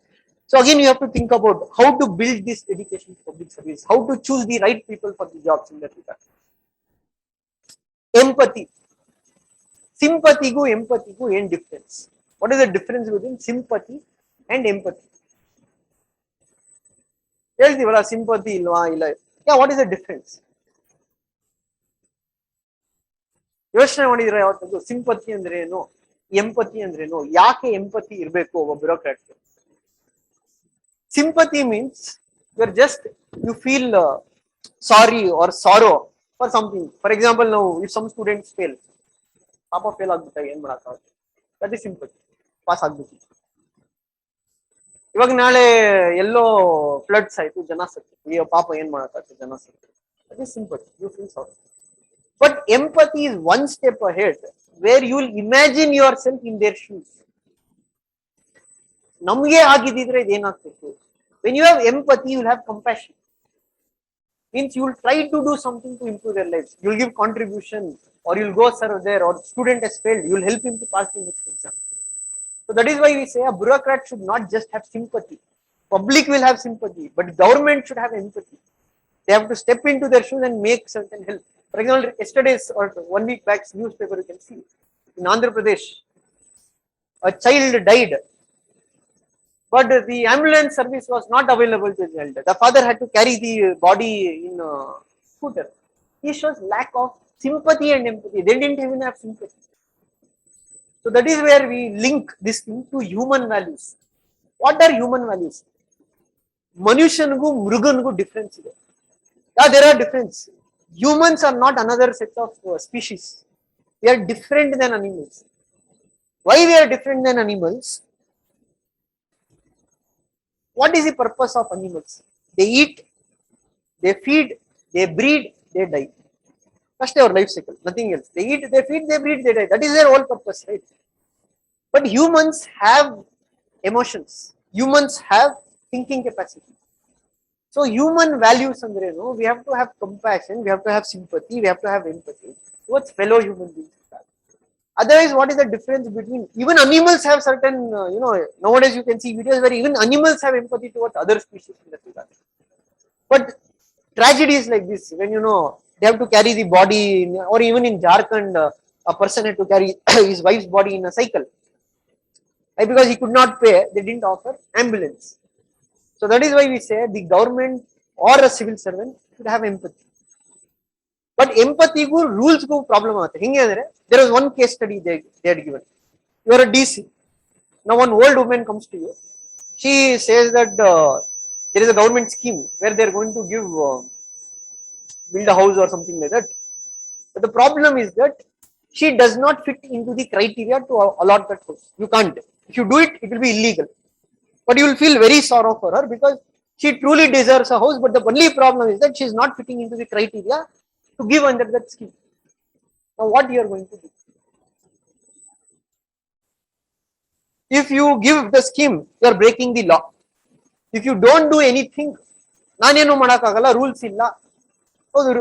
We can tell na, we can stick to your job. We can tell nodi rules ಹೇಳ್ತಾ ಇದ್ದೀವಿ, rules ಅಲ್ಲಿ ನಿಮ್ಮ ಪ್ರಕಾರ ನಿಮ್ಗೆ ಕೊಡಂಗಿಲ್ಲ, ನಾನು ಏನು ಮಾಡಕ್ಕಿಲ್ಲ, ನಿಮ್ಮ ಮನೆ ಬರ ಹೋಗಿ. You have stuck to the rules. What you did is correct. But that's what I told. Always you cannot judge actions based on law. But at the same time, as a bureaucrat, you can't be Robin Hood. You cannot tell illa nanu safe put kortini. Yakandre nale nim buduk barutte. If somebody puts a case that they have allotted this thing. So there the answer can be something like that.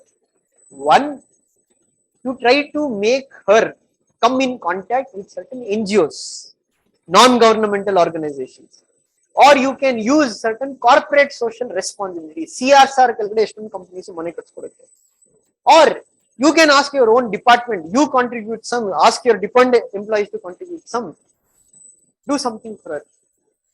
Understood? So that is what we say. Empathy should be there.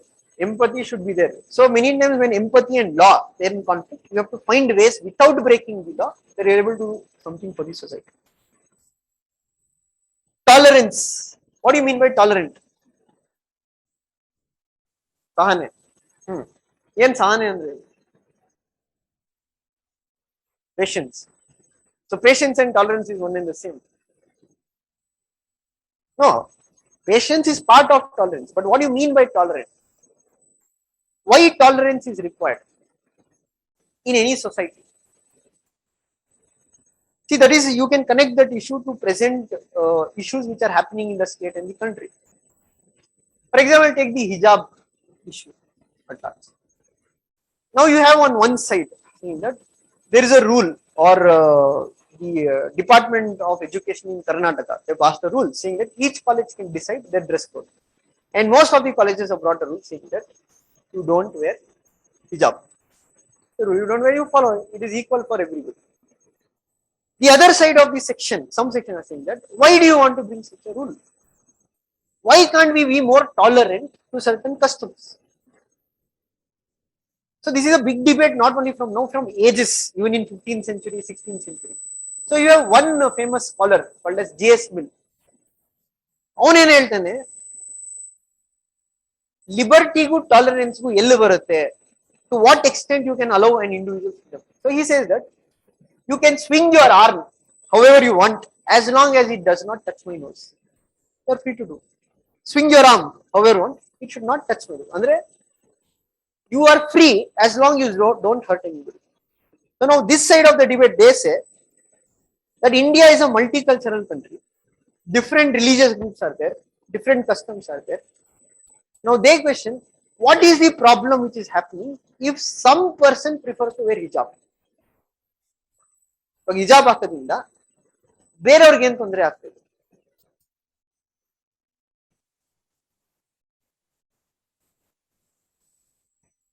Yeah, we can make something, remove something if it is causing some kind of problem to me, right? ಇವಾಗ ಯಾರೋ ಹಿಜಾಬ್ ಹಾಕ್ತಿದ್ರೆ, ಇವಾಗ ಆ ಹಿಜಾಬ್ ನನ್ ಮುಖಕ್ಕೆ ತಗ್ಲುತ್ತಾ ಇದೆ, fan ಆಗ್ತದ, that's a problem. You can tell them to remove, you can't wear it.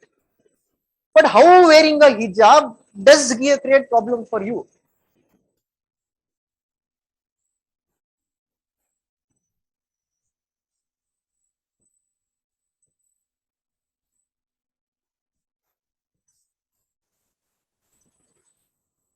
How is it going to problem for you?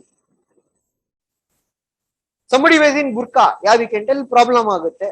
ಅವ್ರು ನಾಳೆ ಎಕ್ಸಾಮ್ ಅಲ್ಲಿ ಬಂದು ಕಾಪಿ ಮಾಡಬಹುದು, ಯಾರೋ ಬುರ್ಕಾದೊಳಗಡೆ ಬರ್ಬೋದು. That is correct. What is hijab? Hijab is a shawl over the head covering the hair. Yeah, see, they are backward. We can't help it. We can't change everything. They are backward. Let them remain backward. It's their wish. But how wearing hijab creates problem for the next person or a person in the classroom?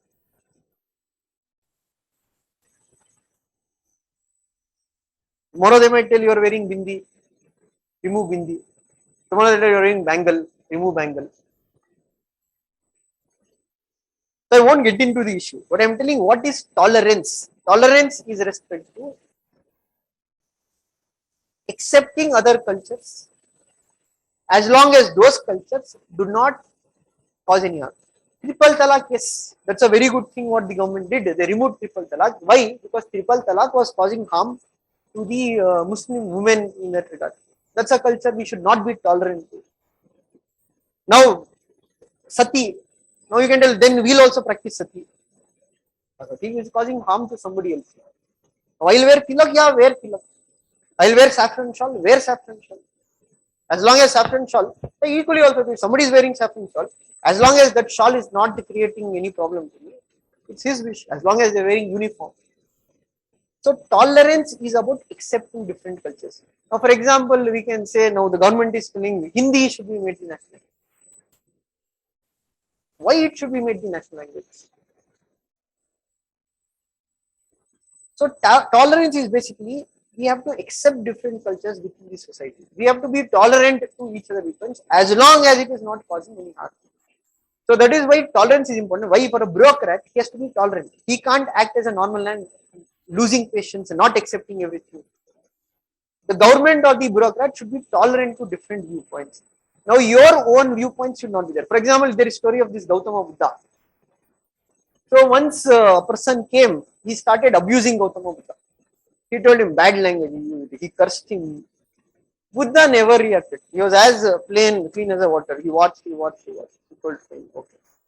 One of his students asked Buddha, don't you have any kind of emotions? Didn't you get angry on that person? He abused you so bad. But Buddha's face was as calm as he told, no, why should I feel? He told, how can't you feel that he abused you so much? He told, if somebody comes to your house, they'll bring a gift and you don't accept the gift. The gift will be with you. So it will be remaining. And Buddha told, that is what I did. He came with a gift. I told I won't accept it. So basically, when you are very tolerant, when you are calm, where you accept factors, you will be able to take better decisions. So tolerance is one of the key aspects of any society. Take Pakistan as an example. When Pakistan was created, they told, Muslims cannot live in this country. We want a separate land. They told, no, it's not possible. We want a nation on a religion. We want a separate religion, separate country for Islam. Okay, fine. They took Pakistan. On the other hand, what was India? India's argument was that we don't want to be a theocratic state. We want to be a secular state where different people from different cultures can live together in this country. Now, everybody told at that point of time, India is going to break away in 20, 30 years because these people can't stay together. These Hindus are there, Muslims are there, Christians are there. On top of that, Hindi speaking population is there, this Tamil speaking, Kannada speaking population is there. How this country can coexist? But our constitution makers, they created a constitution where they built tolerance. And you practice your own religion, you practice your own language. On the other hand, Pakistan created a constitution saying that we want to create Islamic state of Pakistan.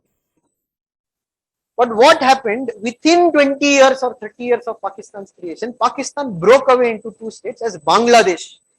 Why it broke away as Bangladesh? Because they were not at all, though they were all Muslims are not the same. They were Bengali speaking Muslims and Urdu speaking Muslims in West Pakistan.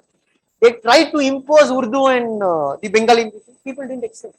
Finally, what happened? People broke away. Enough is enough. We want a separate country. If our country had that in 1958, they had not recognized Karnataka, Tamil Nadu, Kerala as separate state based on language, today India would also have been broken away. But our constitution makers recognize today is India. It has remained as a united country. That is why we need to have a tolerant society in that regard. So that is one of the key applications. So all these chapters cover, and that's why I told, compassion towards the weaker section. You always have to be sympathetic to weaker section. So when we discuss the sympathetic to weaker section, one concept is that, which you will be reading in polity when your classes will start. There is a difference between equality and equity. Can anybody tell what is the difference between equality and equity? Equality को equity को difference है.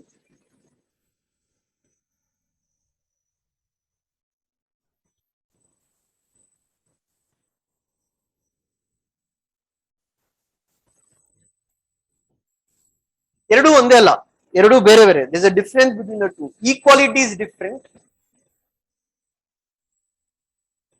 Equity is different.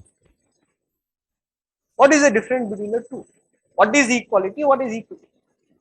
ಕೇಳಿದೀರಾ ಯಾವತ್ತು word equity?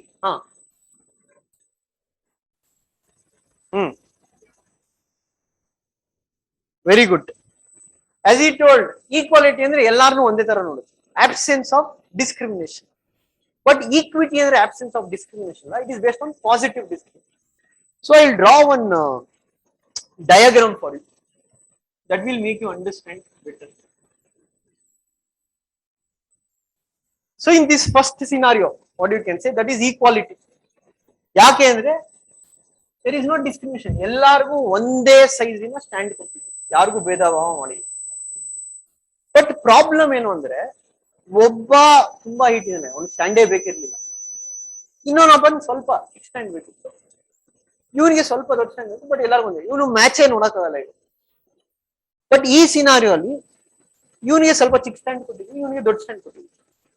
So when you distribute things based on their needs, that we call as equity. That's why we say equality ಯಾವಾಗಲೂ ನ್ಯಾಯ create ಆಗಲ್ಲ. Equality ಯಾವತ್ತು we cannot tell every time equality leads to justice. So ಇದನ್ನೇ ನಾವು ಕರೆಯೋದು positive discrimination ಅಂತ. Positive discrimination ಅಂದ್ರೆ there is discrimination, ಭೇದ ಭಾವ ಮಾಡ್ತೀವಿ, but the positive discrimination is towards whom? It's towards the weaker section of the society. So that is what reservations are about. Now we can see ಯಾಕೆ reservation ಕೊಡಬೇಕು, ಯಾಕೆ ಎಲ್ಲರೂ ಒಂದೇ ತರ ಮಾಡಕ್ಕಾಗಲ್ಲ. Now if we say we'll have a race and we'll tell one person you run in one leg, the other person will run in two legs, ಇನ್ನೊಂದು person will give you skating is that race fair? ಹೌದು, ಎಲ್ಲರೂ ಒಂದೇ line ಇಂದ start ಮಾಡ್ತಾರೆ, ಎಲ್ಲರಿಗೂ ಒಂದೇ time. That's why if you look into Karnataka, there is something called as rural quota. Yaake? You cannot expect a rural student to come and compete as an equal with an urban student. Why? Because you guys are taking coaching here. You are in Bangalore. You have access to different sources or material in that regard. Or you would have studied your schooling in urban thing. Your awareness is more. Or you come from an affluent family, or your father is a bureaucrat, your mother is a bureaucrat. You have more awareness. You know more information about that exam. Now, if you tell no, I am going to give the same paper but equal, whoever is as merit, that's not fair. You can't expect a rural student to compete with an urban student. That is why reservations are given. That is what we call as positive discrimination. Positive discrimination should be towards the weaker section of the society.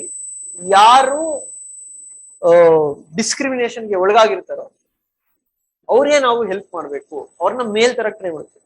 So ಏನಾಗುತ್ತೆ, 3 ಜನನು match ಮಾಡಬೇಕು. But that's a different thing. Coming to reservations in India, that's a completely different issue. That's a basic idea what I told. But there are issues regarding ಈ OBC criteria ಏನಿದೆ, creamy layer ತರಬೇಕಾ ತರಬಾರದಾ, that will discuss as we do politics.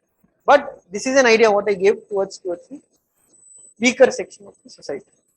ಏನಕ್ಕೆ ಅಂದ್ರೆ ಸರ್ಕಾರ ಯಾರ ಪರ ಕೆಲಸ ಮಾಡಬೇಕು, and that is why you can see the Indian government has brought reservations. They have brought various laws to empower the weaker section of society. Panchayat Raj ಅಲ್ಲಿ 33% reservation women ಗೆ ಕೊಟ್ಟಿದ್ದಾರೆ.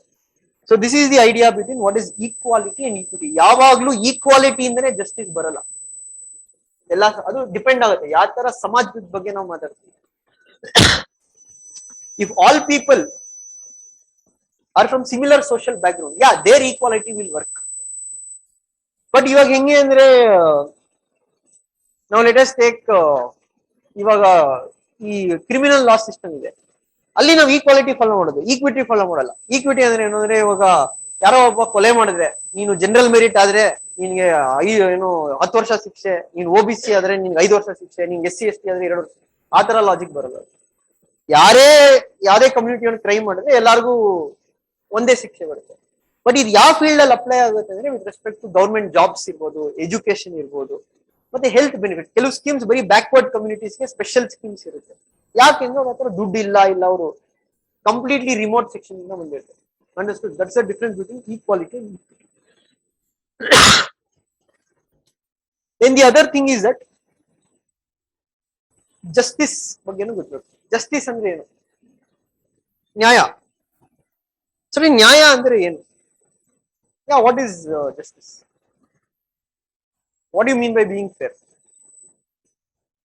That's correct. You have to be fair. But what do you mean by being fair? What is fairness? Oh, if you just remain unbiased, it's just part of justice. Justice is more a broader term. You can say equality, liberty, and impartiality, non-partisanship. Everything is part of justice.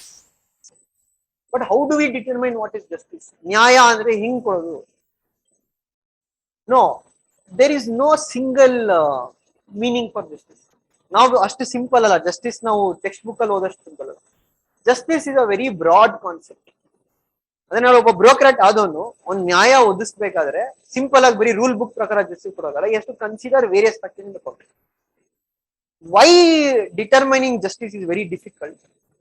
I'll give you a case study. Now each one of you have to tell ನಿಮ್ ಪ್ರಕಾರ ನೀವು ಹೇಗೆ ನ್ಯಾಯ ಕೊಡ್ತೀರಾ. Let us think there is a flute. ಒಂದು flute ಇದೆ, ಒಂದೇ flute ಇರೋದು. ಹೈಪೋಥೆಟಿಕಲ್. ಇದು ನೀವು ಇಲ್ಲ ಸರ್, ಇನ್ನೊಂದು ನೀವು ಇರೋದೇ ಒಂದೇ ಫ್ಲೂಟ್, ಮಾಡಕ್ಕಾಗದೇ ಒಂದೇ ಫ್ಲೂಟ್. ಇದು ಹೈಪೋಥೆಟಿಕಲ್. ಹೈಪೋಥೆಟಿಕಲ್ ಅಂದ್ರೆ ಕ್ರಿಯೇಟೆಡ್ ಸಿನಾರಿಯೋ. 3 ಮಕ್ಕಳಿದ್ದಾರೆ, A, B, C. 3ರಲ್ಲಿ ಒಬ್ಬರಿಗೆ ಫ್ಲೂಟ್ ಸೇರ್ಬೇಕು. ನೀವು ಇನ್ನೊಂದು ಮಾಡಕ್ಕಾಗಲ್ಲ, ಇನ್ನೊಂದು ಕೊಡಲ್ಲ. 3 ಜನನು ಬೇಕು ಅಂತಾನೆ ಇದೆ. So the person who is A, ಒಂದು ವಾದ ಏನು ಅಂದ್ರೆ, ಈ ಫ್ಲೂಟ್ ಮಾಡಿದ್ ನಾನ್ ಮರ ತಂದೆ, ನಾನು ಫ್ಲೂಟ್ ಮಾಡಿದ್ ನಂತರ ಅದಕ್ಕೆ ಇದು ನನ್ಗ್ ಸೇರ್ಬೇಕು. Person B, his argument is that ಅವ್ನು ಮಾಡಿರ್ಬೋದು ಬಟ್ ಅವ್ನು ಫ್ರೂಟ್ ಊದಕ್ಕೆ ಬರಲ್ಲ, ಫ್ರೂಟ್ ಊದಕ್ ಬರೋದು ನನಗೆ, ಸೊ ಅವ್ನು ವೇಸ್ಟ್ ಆಗುತ್ತೆ ಅವ್ನು ಕೊಟ್ರೆ. ಸೊ ನನ್ ಕೊಟ್ರೆ ನಾನು ಫ್ಲೂಟ್ ಊದಿ ಜನನ ನಾನು ಎಂಗೇಜ್ ಮಾಡ್ತೀನಿ. So you have to give the flute to me. Person C, he says that ಅವರಿಬ್ರಿಗೆ ಅಟ್ಲೀಸ್ಟ್ ತಂದೆ ತಾಯಿ ಇದಾರೆ, ಏನೋ ಒಂದಿದೆ, ನನಗೆ ಏನೂ ಇಲ್ಲ ಲೈಫ್ ಅಲ್ಲಿ, I am very poor, one thing I can hold in to my life is this flute. I have nothing else in life. ನಾವು ಊದಕ್ ಬರೋದೋ ಬಿಡೋದೋ ಸೆಕೆಂಡ್, ಬಟ್ ಆ ಫ್ಲೂಟ್ ನನ್ ಕೊಡಿ. ನಾವು whom will you give the flute? ಯಾರಿಗೆ ಕೊಡ್ತೀರಾ flute? Okay, many of you are telling it is C.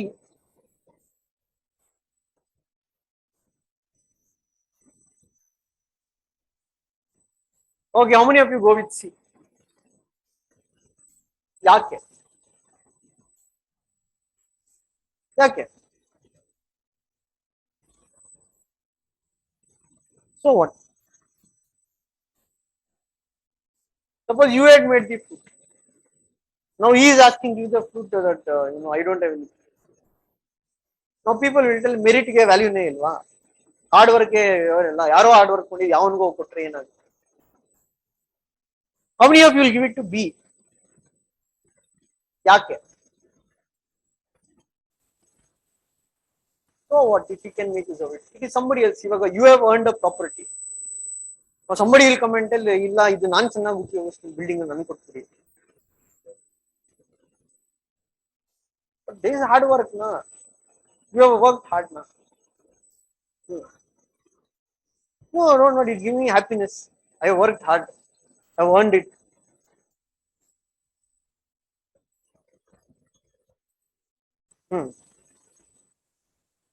Okay. How many of you go with A? Why? ಅವ್ನು ಮಾಡಿದ್ರೆ ನಾವು ಹೇಳಿದ್ರಲ್ಲ, ಅವ್ನು ಮಾಡಿದ್ರೆ ವೇಸ್ಟ್ ಹೋಗುತ್ತಲ್ಲ.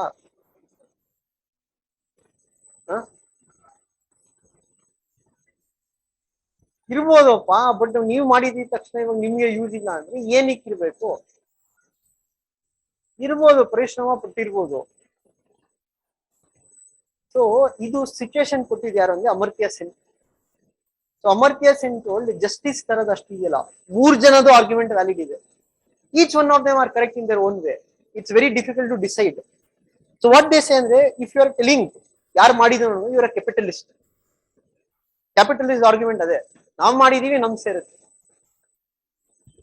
B utilitarian. ಯುಟಿಲಿಟೇರಿಯನ್ ಅಂದ್ರೆ ಯಾರು ಬೆಸ್ಟ್ ಯೂಸ್ ಮಾಡಬಹುದು, ಅವ್ರಿಗೆ ನೀವು ಕೊಡ್ಬೇಕಾಗ್ತದೆ. Who can make best use of it is a utility. Only look from utility perspective, ಅದು ಏನ್ ಯೂಸ್ ಆಗುತ್ತೆ ಅವ್ರಿಗೆ ಕೊಡ್ಬೇಕಾಗುತ್ತೆ. C is a socialist. ಯಾರು ಇಲ್ಲಾರಲ್ಲ ಅವ್ರಿಗೆ ಕೊಡ್ಬೇಕಾಗುತ್ತೆ. So what Amartya Sen told, justice ಅನ್ನೋದು ನಾವು ಒಂದು ಪ್ರೊಸೀಜರ್ ಆಗಿ ನೋಡಕ್ಕಾಗಲ್ಲ. Justice is not a procedure, justice is a value. So ಅದಕ್ಕೆ ಒಂದು ಮಹಾಭಾರತದ ಎಕ್ಸಾಂಪಲ್ ಕೊಡ್ತೇವೆ ಆಫ್ ಶ್ರೀಕೃಷ್ಣ ಅಂಡ್ ಅರ್ಜುನ. ನ್ಯಾಯ ನೀತಿ ಅಂತ ಇದೆ. ನ್ಯಾಯ ನೀತಿ ಎರಡು ಒಂದೇ ಅಲ್ಲ. ನೀತಿ ಅನ್ನೋದು ಒಂದು ಪ್ರೊಸೀಜರ್, ನ್ಯಾಯ ಅನ್ನೋದು ಜಸ್ಟಿಸ್. ಸೊ ನ್ಯಾಯ ನೀತಿ ಎರಡು ನಾವು ಒಟ್ಟಿಗೆ ಯೂಸ್ ಮಾಡ್ತೀವಿ, but ideally there are different. ಈ ಅರ್ಜುನ ಏನಂತ ಹೇಳ್ತೇನೆ ಕೃಷ್ಣನಿಗೆ, ಯಾವಾಗ ಮಹಾಭಾರತ ಯುದ್ಧ ಆಗುತ್ತೆ, ಅವನ್ ಏನ್ ಬಂದ್ಬಿಟ್ಟು ಕೃಷ್ಣನಿಗೆ ಹೇಳ್ತಾನೆ, ನಾನು ಯುದ್ಧ ಮಾಡಕ್ ಆಗಲ್ಲ. ಹೇಳ್ತೇನೆ, ಯಾಕೆ ಮಾಡಕ್ ಆಗಲ್ಲ? ನನ್ ಸ್ವಂತ ಬ್ರದರ್ಸ್ ಮೇಲೆ ನಾನು ಯುದ್ಧ ಮಾಡ್ತಾ ಇದ್ದೀನಿ, ಇದು ಯಾ ನೀತಿ ಆಗುತ್ತೆ? ನಮ್ಮ ಸ್ವಂತ ಅಣ್ಣ ತಮ್ಮದಿರ್ನೆ ನಾನು ಸಾಯಿಸ್ಬೇಕಾಗತ್ತೆ ಯುದ್ಧದಲ್ಲಿ. ಸೊ ಕೃಷ್ಣ ಹೇಳ್ತಾನೆ, ನೀನು ಪ್ರೊಸೀಜರ್ ಬಗ್ಗೆ ಯೋಚನೆ ಮಾಡ್ಬೇಡ, ಲಾರ್ಜರ್ ಪಿಕ್ಚರ್ ಬಗ್ಗೆ ಯೋಚನೆ ಮಾಡು. ಧರ್ಮ ಸ್ಥಾಪನೆ ಆಗ್ಬೇಕು, ಧರ್ಮನ ಸ್ಥಾಪನೆ ಆಗ್ಬೇಕಂದ್ರೆ ನೀನ್ ಸಾಯಿಸ್ಬೇಕಾಗುತ್ತೆ. For Krishna nyaya was more important on niti, because you can see in Mahabharata he'll trick at every stage. On tricks use ಮಾಡಿ ಸೋಲ್ಸೋದು, ಅಂದ್ರೆ ಅವ್ನು ಕರೆಕ್ಟ್ ನೀತಿನ ಫಾಲೋ ಮಾಡಿಲ್ಲ. ಆ ನೀತಿನ ಯೂಸ್ ಮಾಡಿದ್ರು ಅವ್ನು ಏನಕ್ಕೆ ಒಪ್ಕೊಂತಾನೆ ಅಂದ್ರೆ, for him justice was more important then now how you achieve justice. So that is the current dilemma even in current society. Take Hyderabad rape case. In Hyderabad rape case happened, police encountered and killed 4 people. There is a huge debate in society. Keluru they told very good what police did. ಇದನ್ನ ಡೆಲ್ಲಿ ಕೇಸನ್ನು ಮಾಡಬೇಕಿತ್ತು, but ನೀತಿ follow ಮಾಡಿಲ್ಲ. It broke the procedure. Yeah, police told ಅವರು escape ಆಗ ಮಾಡೋದನ್ನ ಅವ್ರು start ಮಾಡಿ, ಅದು ಗೊತ್ತಿಲ್ಲ ಎಷ್ಟು ನಿಜ ಸುಳ್ಳು. Maybe it was a fake encounter. But some people told it's correct, they deserved it. But certain people told, ಅವ್ರಿಗೇನು ನ್ಯಾಯ ಇದೆ, ಬಟ್ ಸರ್ಟನ್ ಪೀಪಲ್ ಟೋಲ್ಡ್ ನೀವಿಲ್ಲ, ನೀವು ಪ್ರೊಸೀಜರ್ ನ ಫಾಲೋ ಮಾಡಲಿಲ್ಲ, ನೀವು ಮಾಡಬೇಕಿತ್ತು. See again here, dual Marathi come. As a public, you can tell yes, sabash, what you did. But as a bureaucrat, following the procedure is very important. ಯಾಕೆಂದ್ರೆ ನಾಳೆ maybe somebody else will accuse poor people of doing something else. They encountered and killed them. Who can give justice to kill somebody? It is the courts. Court ಅಲ್ಲಿ procedure ನಡೆದು ಯಾವಾಗ ನೀವು convict ಅಂತ prove ಆದ್ರೆ ಅವಾಗ ನಿಮ್ಗೆ ಶಿಕ್ಷೆ ಆದ್ಮೇಲೆ ನಿಮ್ಗೆ ಮರಣದಂಡನೆ ಕೊಡ್ಬೋದು. But if police only start giving, ನಾವೇ ಡಿಸೈಡ್ ಮಾಡ್ತೀವಿ ನೀನು ಕಳ್ಳನ ಅಲ್ವಾ. So these kind of issues will create problem. Justice ಹೇಗೆ ಕೊಡ್ಬೋದು ಅಂದ್ರೆ ಎರಡು ಕಡೆನೂ ವ್ಯಾಲಿಡ್ ಆರ್ಗ್ಯುಮೆಂಟ್. ಇವಾಗ ಡೆಲ್ಲಿ ರೇಪ್ ಕೇಸ್ ಅಂತ ತಗೊಂಡ್ರೆ ದಿ ವಿಕ್ಟಿಮ್ಸ್ ಮದರ್ ಇದ್ರಲ್ಲಿ ನಮ್ಗೆ ನ್ಯಾಯ ಸಿಗ್ಲಿಲ್ಲ, ಸಿಕ್ತು ತುಂಬಾ ಲೇಟ್ ಆಗಿ ಸಿಕ್ತು. It took almost 7 years to put them to, because of the legal procedures problem. Hyderabad ಕೇಸಲ್ಲಿ ಇಲ್ಲ, ಇಲ್ಲಿ ಏನು ರೂಲ್ಸ್ ರೆಗ್ಯುಲೇಷನ್ ಏಕ್ದಮ್ ಪೊಲೀಸ್ ಜಸ್ಟಿಸ್ ಕೊಟ್ರು. They are also valid. ಯಾಕೆ ಆತರ ಮಾಡೋದು ಅಂದ್ರೆ ತಿರ್ಗಾ ಅವ್ರಿಗೆ ಗೊತ್ತಿತ್ತು ಲೀಗಲ್ ಪ್ರೊಸೀಜರ್ ಆದ್ರೆ ತಿರ್ಗಾ ತಗೊಂಡು. But who is right, who is wrong, again it depends upon situation to situation, scenario to scenario. That is what we say, that justice is a very difficult thing to decide. Justice varies from society to society, situation to situation, person to person. Understood?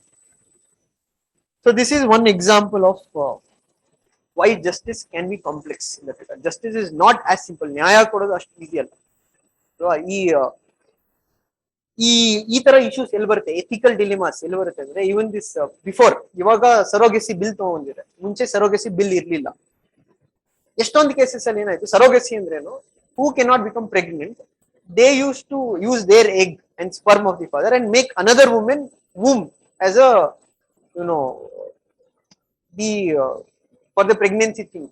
So ಅಂದ್ರೆ ಇನ್ನೊಂದೊಬ್ರು women she'll carry the baby of the two couples. Before in India there was no law to regulate surrogacy. ತುಂಬಾ issues ಬರಕಾಯ್ತು. ಯಾವ ತರ issues ಅಂದ್ರೆ, for example, ನಾವು you enter a contract, you tell that ನಾವು ಒಬ್ರು ದುಡ್ಡು ಕೊಡ್ತೀವಿ, ಅವರು ಸರೋಗೇಟ್ ಮದರ. ಮಗು ಹುಟ್ಟಿದ ಆದ್ಮೇಲೆ ಮಗುನ ಇವಾಗ ಇವ್ರು ಕೊಡ್ಬೇಕು, ಇವ್ರು ಮೇಂಟೆನೆನ್ಸ್ ಚಾರ್ಜ್ ಕೊಡ್ಬೇಕು. ಕೆಲವು ಸತಿ ಏನಾಗ್ತಾ ಇತ್ತು, ಮಧ್ಯದಲ್ಲೇ ಕೈ ಕೊಟ್ಟರು, ಅವ್ರು ಅವಾಗ ಬೇಕು ಅನ್ಸ್ತು ಮಗು, ಆಮೇಲೆ ಬೇಕಿಲ್ಲ ಮಗು. ಯಾರ ಬರ್ಡನ್ ಬರುತ್ತೆ? There is no law. There is no law for it. Or many times it had become a business. ಈ ಯಾರು ಬಡವರು ವುಮೆನ್ ಇರ್ತಾರೆ ಅವ್ರಿಗೆ ರಿಪೀಟೆಡ್ ಆಗಿ ಸರೋಗೇಟ್ ಅಂದ್ರೆ ಅವ್ರಿಗೆ ಬಡತನಾಗಿ ಅವರು surrogate mother. There was health impact on it. Are there was this ideal case, ಒಂದು ಯಾವ್ದು ಅಂದ್ರೆ ಒಂದು ಜಾಪನೀಸ್ ಕಪಲ್, ಅವರು ಇಲ್ಲಿ ಬಂದ್ಬಿಟ್ಟು ಒಂದು ಸರೋಗೇಟ್, ಇಂಡಿಯಾದಲ್ಲಿ ಸರೋಗೇಸಿ ಅಲೌಡ್ ಇಲ್ಲ, ಫಾರಿನರ್ಸ್ ಬರ್ತಾರೆ, ಏನಕ್ಕೆ ಅವ್ರ ಕಂಟ್ರಿ ತುಂಬಾ ರೆಗ್ಯುಲೇಟೆಡ್. ಬಟ್ ಅವ್ರಿಬ್ರು ಸತ್ತೋಗ್ಬಿಟ್ರು, ಯಾರು ಇವ್ರು ಬುಕ್ ಮಾಡಿ ಅವ್ರಿಬ್ರು ಸತ್ತೋಗ್ಬಿಟ್ರು. ಇವಾಗ ಈ ಮಗು ಹುಟ್ಟಾದ್ಮೇಲೆ ಇವ್ರೇನಂದ್ರೆ, ಇವಾಗ ಈ ಮಗು ಯಾರ್ ಸಿಟಿಸನ್ ಆಗುತ್ತೆ, ಜಾಪನೀಸ್ ಸಿಟಿಸನ್ ಆಗತ್ತಾ, ಭಾರತೀಯ ಸಿಟಿಸನ್ ಆಗತ್ತಾ? ನಾವು ದ ವುಮೆನ್ ವಾಸ್ ದೇರ್, ನಾವು ಅದ್ರ ದುಡ್ಡು ಇಲ್ಲ ಸಾಕಕ್ಕೆ. ಬಟ್ ಅಲ್ಲಿ ಯಾರು ಕೇಳೋರಿಲ್ಲ, ಇವಾಗ ಮಗು ಎಲ್ಲೋಗುತ್ತೆ? Finally it is resolve they call the grand mother etcetera. So that is why they brought a law to regulate. So ಇಂಥ ಕೇಸಸ್ ಏನಾಗುತ್ತೆ, ನಮ್ಗೆ ಕಾನೂನು ಬೇಕಾಗುತ್ತೆ, ನ್ಯಾಯ ಏನು ಅಂತ ಹೇಳಿ, ಅದಕ್ಕೆ ಇಲ್ಲಿ ನೀತಿ ಬೇಕಾಗುತ್ತೆ. So you cannot give instant justice. So you have to need to link, you have need to link to everything. So for example, your ownership ಹೇಳಿದ್ರು, ಇವಾಗ ಫಾರ್ ಎಕ್ಸಾಂಪಲ್ ಕೆಲವರು ಹೇಳಿದ್ರು ಯಾರು ಕ್ರಿಯೇಟ್ ಮಾಡ್ತಾರೆ ಅವ್ರಿಗೆ ಸರಿ, ಅದು ಎಲ್ಲಾ ಸತಿ ಅಪ್ಲೈ ಆಗಲ್ಲ. there is a scenario, there is a situation where you can tell you cannot claim the ownership. Covid ಆಯ್ತು, ಕೋವಿಡ್ ಆದಾಗ ಕೆಲವು vaccine companies they manufacture drugs. ಅದಕ್ಕೆ ಅವ್ರು ಏನ್ ಮಾಡಿದ್ರು, ದೇ ಕ್ಲೇಮ್ಡ್ ಪೇಟೆಂಟ್. ಪೇಟೆಂಟ್ ಅಂದ್ರೆ ನಾವು ಸೃಷ್ಟಿ ಮಾಡಿರೋದು, ನಮ್ ಬೇರೆ ಯಾರು ಇದನ್ನ ಕ್ರಿಯೇಟ್ ಮಾಡಂಗಿಲ್ಲ, ಬೇರೆ ಯಾರು ಮಾಡಂಗೇ ಇಲ್ಲ, ಸರಿ ಅಂತ ಒಪ್ಕೋಣ. ಇವಾಗ ದ ಲಾಜಿಕ್ ಟೋಲ್ಡ್, ಯಾರು ಸೃಷ್ಟಿ ಮಾಡಿದ್ರೆ ಅವ್ರದ್ದು right, rightfully they work hard for it. There is one particular drug which was being manufactured by a company called S Bane. ಆ ಡ್ರಗ್ ಹೆಸರು ನೆಕ್ಸಾವಾರ್ ಅಂತ. It's an anti cancer drug. It is highly effective for cancer patients. But ಆ drug manufacture ಮಾಡಿದ ಒಂದು European company, ಆ European company ownership patent ಗೆ apply ಮಾಡಿದ್ರು, ಭಾರತದಲ್ಲಿ ಪೇಟೆಂಟ್ ತಗೊಂಡಿತ್ತು. ಬಟ್ ಆ ಡ್ರಗ್ ಮಾರ್ಕೆಟ್ ಪ್ರೈಸ್ ಎಷ್ಟಾಗುತ್ತೆ ಅಂದ್ರೆ 1,25,000 ಆಗುತ್ತೆ full course mixer. It is not possible by ಈ weaker section of Indian society to purchase, but the drug is very important. ಅವಾಗ ಭಾರತ ಸರ್ಕಾರ ಏನ್ ಮಾಡ್ತು, WTO ಅಲ್ಲೇ ಒಂದು ಪ್ರಾವಿಷನ್ ಇದೆ, ಕಂಪಲ್ಸರಿ ಲೈಸೆನ್ಸಿಂಗ್ ಅಂತ. ಏನು ಕಂಪಲ್ಸರಿ ಲೈಸೆನ್ಸಿಂಗ್? ಯಾವ್ದೇ ಡ್ರಗ್ ಪಬ್ಲಿಕ್ ಪರ್ಪಸ್ ಗೆ ತುಂಬಾ ಯೂಸ್ ಆಗುತ್ತೆ ಅಂದ್ರೆ ಅವಾಗ ಭಾರತ ಸರ್ಕಾರ ಅದ್ರ ಮೇಲೆ ಏನ್ ಪೇಟೆಂಟ್ ಕೊಟ್ಟಿದ್ದಾರೆ ಅದನ್ನ ಕಿತ್ತಾಕಿ ಅದನ್ನ ಒಂದು ಲೋಕಲ್ ಇಂಡಿಯನ್ ಕಂಪನಿಗೆ ಮ್ಯಾನುಫ್ಯಾಕ್ಚರ್ ಮಾಡಕ್ಕೆ ಲೈಸೆನ್ಸ್ ಕೊಡ್ತಾರೆ. ಸೊ ಅವಾಗ ಒಂದು ಭಾರತ್ ಬಯೋಟೆಕ್ ಅನ್ನೋ ಒಂದು ಕಂಪನಿಗೆ ಲೈಸೆನ್ಸ್ ಕೊಟ್ಟರು. ಈ ಭಾರತ್ ಬಯೋಟೆಕ್ ಅದೇ ಡ್ರಗ್ ನ 12,000ಕ್ಕೆ ಮ್ಯಾನುಫ್ಯಾಕ್ಚರ್ ಮಾಡುತ್ತೆ. ಯಾಕೆ ಇವ್ರಿಗೆ 12,000 ಆಗುತ್ತೆ, ಅವ್ರಿಗೆ ಯಾಕೆ 1,25,000 ಆಗುತ್ತೆ ಅಂದ್ರೆ ಇವರು ಇನಿಷಿಯಲ್ ರಿಸರ್ಚ್ ಮೇಲೆ ಏನು ಇನ್ವೆಸ್ಟ್ ಮಾಡಿರಲ್ಲ, ಇವ್ರು ಬರೀ ಟ್ರಯಲ್ಸ್ ಮಾಡ್ಬೇಕಾಗ್ತದೆ ಡ್ರಗ್. ಮತ್ತೆ ಅದನ್ನ ಜೆನರಿಕ್ ಮೆಡಿಸಿನ್ ಅಂತ ಕರೀತಾರೆ, ಅಂದ್ರೆ ಬ್ರ್ಯಾಂಡ್ ನೇಮ್ ಅಲ್ಲಿ ಮಾಡಲ್ಲ. ಇವಾಗ ಪ್ರೋಸಿನ್ ಅಂತ ಏನಿದೆ ಅದು ಬ್ರ್ಯಾಂಡ್, ಪ್ರೋಸಿನ್ ಅಂದ್ರೆ ಡ್ರಗ್ ಅಲ್ಲ, ಪ್ರೋಸಿನ್ is the brand name of it. So ಇವಾಗ ಏನಾಯ್ತು, ಫಾರಿನ್ ಕಂಪನೀಸ್ ಗಲಾಟೆ ಮಾಡುದು, ಇದು ನ್ಯಾಯ ಅಲ್ಲ, ನಮ್ಗೆ ಲಾಸ್ ಆಗ್ತಾ ಇದೆ. ಇಫ್ ಯು ಗೋ ಬೈ, ಇಲ್ಲಿ ಓನರ್ಶಿಪ್ ರೈಟ್ಸ್ ಮುಖ್ಯ ಆಗುತ್ತಾ, ಇಲ್ಲ ಅದ್ರದ್ದು ಯುಟಿಲಿಟಿ ಮುಖ್ಯ ಆಗುತ್ತೆ, ಯುಟಿಲಿಟಿ ಮುಖ್ಯ ಆಗುತ್ತೆ. So it depends upon situation to situation what is important. So that is why I told ethics ಅನ್ನೋದು ತುಂಬಾ complex concept. It is not as simple as to say ethics ಅಂದ್ರೆ ನಾವು ಯಾವಾಗಲೂ ಹಾನೆಸ್ಟ್ ಆಗಿರ್ಬೇಕು. And ethics for what you can say a spy, ಇಲ್ಲ ಏನು ನಾವು research analysis wing ಅಲ್ಲಿ ರಾಲ್ ಏನ್ ಕೆಲಸ ಮಾಡ್ತಾರೆ ಅವ್ರಿಗೆ ಡಿಫ್ರೆಂಟ್ ಸೆಟ್ ಆಫ್ ಎಥಿಕ್ಸ್ ಇರುತ್ತೆ. ಅವ್ರು ಸುಳ್ಳು ಹೇಳ್ಬೋದು. ಇವಾಗ ನಾಳೆ ಪಾಕಿಸ್ತಾನದಲ್ಲಿ ಒಬ್ಬ ಕ್ಯಾಪ್ಚರ್ ಆದ್ರೆ ನೀವು ಸತ್ಯ ಹರಿಶ್ಚಂದ್ರ ತರ ಹೋಗ್ಬಿಟ್ಟು ಎಲ್ಲ ಇನ್ಫಾರ್ಮೇಶನ್ ಸತ್ಯ ಹೇಳ್ತೀನಿ ಅಂದ್ರೆ ಆಗಲ್ಲ. You need to lie, you need to have the art of lying. ಅದಕ್ಕೆ ಅಲ್ವಾ ಕೌಟಿಲ್ಯ ಹೇಳಿದ್ದು, ಕೌಟಿಲ್ಯ 1000 ವರ್ಷ ಹಿಂದೆನೆ ಹೇಳಿದ್ದ ಏನಂತ, straight trees are always cut first. ತುಂಬಾ ಸತ್ಯ ಮಾಡಕ್ ಹೋದ್ರೆ it's not possible to live in this world. That is Kautilya. But Gandhi is opposite of Kautilya. Gandhi says that ಇಲ್ಲ, ಸತ್ಯನೇ ನೀವು ಫಾಲೋ ಮಾಡಬೇಕು. Two set of values, Gandhian value and Kautilyan value, ಎರಡೂ ಯೂಸ್ ಆಗುತ್ತೆ. ನಾವು ನಮ್ಮ ಫ್ಯಾಮಿಲಿ ಲೈಫ್ ಅಲ್ಲಿ ಗಾಂಧಿಯನ್ ವ್ಯಾಲ್ಯೂ ಯೂಸ್ ಮಾಡಬೇಕು, ಅವ್ರು ಸತ್ಯತೆ ಇರಬೇಕು, ಆನೆಸ್ಟಿ ಇರಬೇಕು, ಟ್ರಾನ್ಸ್ಪರೆನ್ಸಿ ಇರಬೇಕು. ಬಟ್ ಅದೇ ಮಾಕಿಯಾವೆಲಿ ಹೇಳ್ದಂಗೆ ನೀವು ಒಬ್ಬ ರಾಜ್ಯದ ಪ್ರಧಾನ ಮಂತ್ರಿ ಆಗಿ ಇಲ್ಲ ರಾಜ್ಯದ ಒಂದು ಡಿಫೆನ್ಸ್ ಲೀಡರ್ ಆಗ್ಬೇಕಾದ್ರೆ ಅಲ್ಲಿ ನೀವು ಎಲ್ಲಾನು ಬಿಚ್ಚಿಡಕ್ಕಾಗಲ್ಲ ಸತ್ಯತೆ ಏನಿದೆ. There you need to use tricks, you need to be smart, you need not to be honest always. So that is what we say, ಪ್ರಪಂಚದಲ್ಲಿ ವ್ಯಾಲ್ಯೂಸ್ ಅಂತ ನಾವು ತಗೊಂಡ್ರೆ there is lot of values. ಅವರೆಲ್ಲ ಹಿಂದೂ ಫಿಲಾಸಫಿ ಪ್ರಕಾರನೇ ಹೋದ್ರೆ ಲೋಕ್ಯಾತ ಅಂತ ಒಂದು philosophy ಬರುತ್ತೆ, ಅವರು ಕಂಪ್ಲೀಟ್ಲಿ ಮೆಟೀರಿಯಲಿಸಮ್ ನ ಪ್ರಮೋಟ್ ಮಾಡಿದ್ರು. ಅವ್ರು ಏನಂತ ಹೇಳ್ತಾರೆ, ಹೌದು ನೀವು ಮೆಟೀರಿಯಲಿಸ್ಟಿಕ್ ಆಗಿರ್ಬೇಕು, ತಿನ್ನಿ ಎಂಜಾಯ್ ಮಾಡಿ ಲೈಫ್ ಬಿಟ್ಟು ಸಾಯಿರಿ, ದೇವ್ರಿಗಿರೋ ಏನೂ ಇಲ್ಲ, ನ್ಯಾಯ ಅನ್ಯಾಯ ಅಂತ ಏನೂ ಇಲ್ಲ, ನೀವು ಎಷ್ಟು ದಿನ ಇರ್ತೀರೋ ಅಷ್ಟೇ ಜೀವನ. ಅದು ಅವ್ರ ಫಿಲಾಸಫಿ. ಬುದ್ಧನ್ philosophy completely opposite. So it depends upon an individual what kind of philosophy will follow and what kind of philosophy will apply. So when you are exposed, ಅಂದ್ರೆ ಇದ್ರ ಬಗ್ಗೆ ಎಲ್ಲ ನೀವು ಓದಿ ತಿಳ್ಕೊಂಡಾಗ ನೀವು ಆನ್ಸರ್ ಬರೆಯಕ್ಕೆ ಚೆನ್ನಾಗಿರೋ ಆನ್ಸರ್ ಫಾರ್ಮ್ ಆಗುತ್ತೆ. ಇಲ್ಲ ಮಕ್ಕಿ ಓದ್ಕೊಂಡು ಹೋದ್ರೆ ಇಲ್ಲಿ ಪ್ರಶ್ನೆಗಳನ್ನ ಆನ್ಸರ್ ಮಾಡೋಕ್ಕಾಗಲ್ಲ. That is why you need to have bit of overall analysis, ಸ್ವಲ್ಪ ವಿಷಯಗಳನ್ನ ತಿಳ್ಕೊಂಡಿರ್ಬೇಕು, ಮತ್ತೆ ಬ್ರಾಡ್ ಆಗಿ ಥಿಂಕ್ ಮಾಡೋ ಎಬಿಲಿಟೀಸ್ ಇರಬೇಕು. And contribution of emotional intelligence. Emotional intelligence ಅಂದ್ರೆ ಏನು ಅಂದ್ರೆ, ನೀವು ಯಾವುದೇ ಒಂದು ಆರ್ಗನೈಸೇಷನ್ ವರ್ಕ್ ಮಾಡ್ಬೇಕಾದ್ರೆ as a head of the organisation you have to be emotionally intelligent. Emotional intelligent ಅಂದ್ರೆ you have to understand the emotion of your subordinates, you have to read their emotions well and you have to take decision. ಅಂದ್ರೆ ಇವಾಗ ನಾಳೆ ಒಬ್ಬ SP ಆಗಿರ್ತೀರಾ, ನಾಳೆ ಯಾವ್ದೋ ಒಂದು farmers protest ನಡೀತಾ ಇದೆ, you should have that emotional intelligence to understand what are people's emotion. ಯಾಕೆ ಅಂದ್ರೆ once you are able to understand people's emotion, ನೀವು ನಾಳೆ ಅವ್ರನ್ನ ಕನ್ವಿನ್ಸ್ ಮಾಡಬಹುದು, ಪರ್ಸುವೇಡ್ ಮಾಡಬಹುದು. Based on that you can take decision. ಇಲ್ಲ ನೀವು ನಾಳೆ ನೀವು ಒಂದು ಆರ್ಗನೈಸೇಷನ್ ಅಲ್ಲಿ ವರ್ಕ್ ಮಾಡ್ತಾ ಇದ್ದೀರಾ, you alone cannot run the organisation, right? ನಾಳೆ ನೀವು SP ಆಗಿದ ತಕ್ಷಣ ಇಡೀ ಪೊಲೀಸ್ ಡಿಪಾರ್ಟ್ಮೆಂಟ್ ನಿಮ್ಮ ಬುಗ್ರಿಗೆ ತಿರುಗದಂದಲ್ಲ. You have to understand, you have to how to control your subordinates. ಯಾಕೆ ಅಂದ್ರೆ ಇಂಡಿಯಾದಲ್ಲಿ 80% of police force is constables. So you need to be emotionally intelligent to understand the emotions of your subordinates. ಯಾವಾಗ best work effectivity ಬರುತ್ತೆ ಅಂದ್ರೆ if you are able to make your subordinates perform better, they have to feel like they have to perform better. That is why you have to be emotionally intelligent. You need to understand the public emotions better. So ಇದರಲ್ಲಿ ಸ್ವಲ್ಪ ಕೆಲವು concepts ಬರುತ್ತೆ, ಅದ್ರ application ಏನು, emotional intelligence ಅಂದ್ರೆ ಏನು, ಯಾರು ಈ ಕಾನ್ಸೆಪ್ಟ್ ಕೊಟ್ಟಿದ್ದು. Then you have contribution of moral thinkers and philosophers. As long as we discussed Gandhi, Kautilya, Machiavelli, many people were there. Public service and ethics in public administration, dilemmas in government, private institutions, laws, rules, regulation. So ಇವೆಲ್ಲ ನೀವು ಓದ್ಬೇಕಂದ್ರೆ loss ಅಂದ್ರೆ ಏನು, rule ಅಂದ್ರೆ ಏನು, regulation ಹೇಗ್ ಮಾಡಬಹುದು. ನಾನು ಹೇಳಿದ್ನಲ್ಲ, dilemmas in government and private institution. Government ಅಲ್ಲಿ ಕೆಲವು ಡಿಲಿಮಾಸ್ ಇರುತ್ತೆ, ಪ್ರೈವೇಟ್ ಸೆಕ್ಟರ್ ಅಲ್ಲಿ ಕೆಲವು ಡಿಲಿಮಾಸ್ ಇರುತ್ತೆ.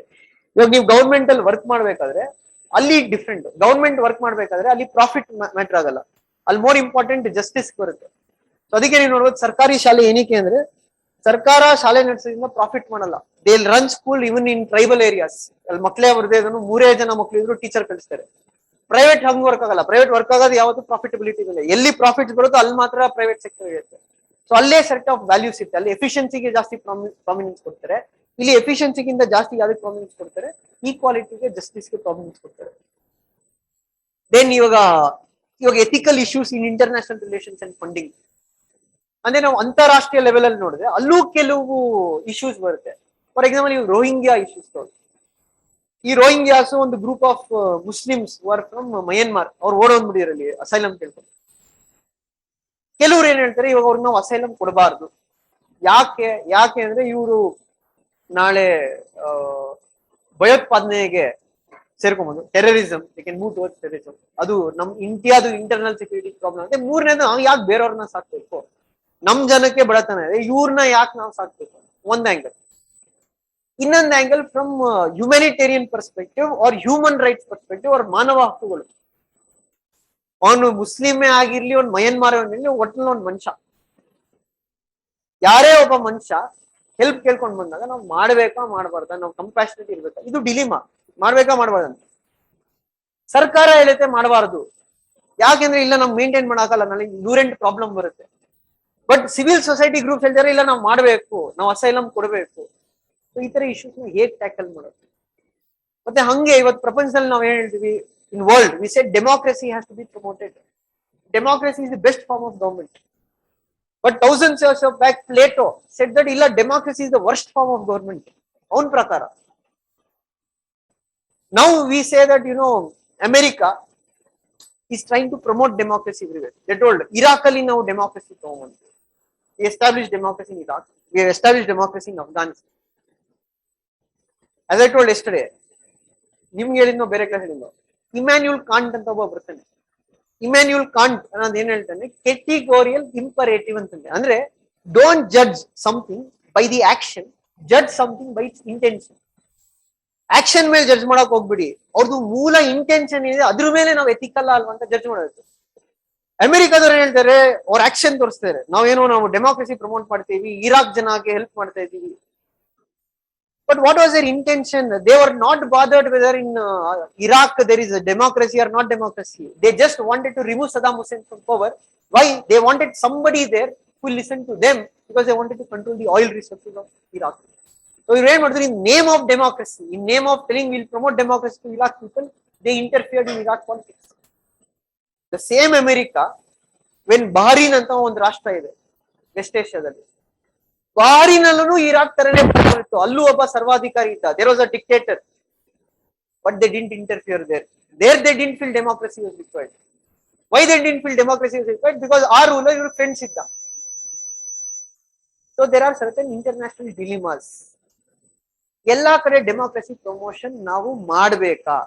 Is it necessary to promote democracy everywhere? Some people say no. Plato says democracy ಇಲ್ಲ. ಡೆಮೋಕ್ರಸಿ ಅಂದ್ರೆ ಏನು? ಪ್ಲೇಟೋ ಹೇಳ್ತಾನೆ ಡೆಮೋಕ್ರಸಿ ಅಂದ್ರೆ ಏನು? People rule by the people. ಅವನ ಹೇಳ್ತಾನೆ ಜನ ಮುಟ್ಟಾಳ್ರು. That's what he says. He said ಜನಕ್ಕೆ ಬುದ್ಧಿ ಇಲ್ಲ. That is what Plato's opinion is. That ಬುದ್ಧಿ ಇಲ್ದೇ ಇರೋರು ಇನ್ನೊಬ್ಬ ಬುದ್ಧಿ ಇಲ್ದೇ ಇರೋನ್ನ ಆಯ್ಕೆ ಮಾಡ್ತಾನೆ. ಅವಾಗ ಒಂದು ರಾಷ್ಟ್ರ ಹೇಗ್ ನಡೆಯುತ್ತೆ? ಬಟ್ ಜೆಎಸ್ಮಿಲ್ ಉಲ್ಟಾ ಹೇಳ್ತಾನೆ. ಜೆಎಸ್ಮಿಲ್ ಹೇಳ್ತಾನೆ ಮುಟ್ಟಾಳ್ರು ಆಗಿರ್ಬೋದು, ಬಟ್ ನಾವು ಯಾವಾಗ್ಲೂ ಜನರ ಆಯ್ಕೆಗೆ ನಾವು ಬದ್ಧರಾಗಿರ್ಬೇಕು. So these are the kind of dilemmas. Should we promote democracy or not? But the international funding ಬರುತ್ತೆ. For example, IMF, International Monetary Fund. Again, Sri Lanka, what the economic crisis is happening. One solution for Sri Lanka is to take loan from IMF. ಯಾಕೆ ಅಂದ್ರೆ one thing you have to understand, once your economic classes will start, there is something called as foreign exchange reserves. Dollars is the international currency. Means international trade, what will happen? It will only happen through dollars. For example, we are importing oil from West Asia. When we import oil from West Asia, the suppliers, they don't accept in rupees. They'll tell us, pay us in dollars.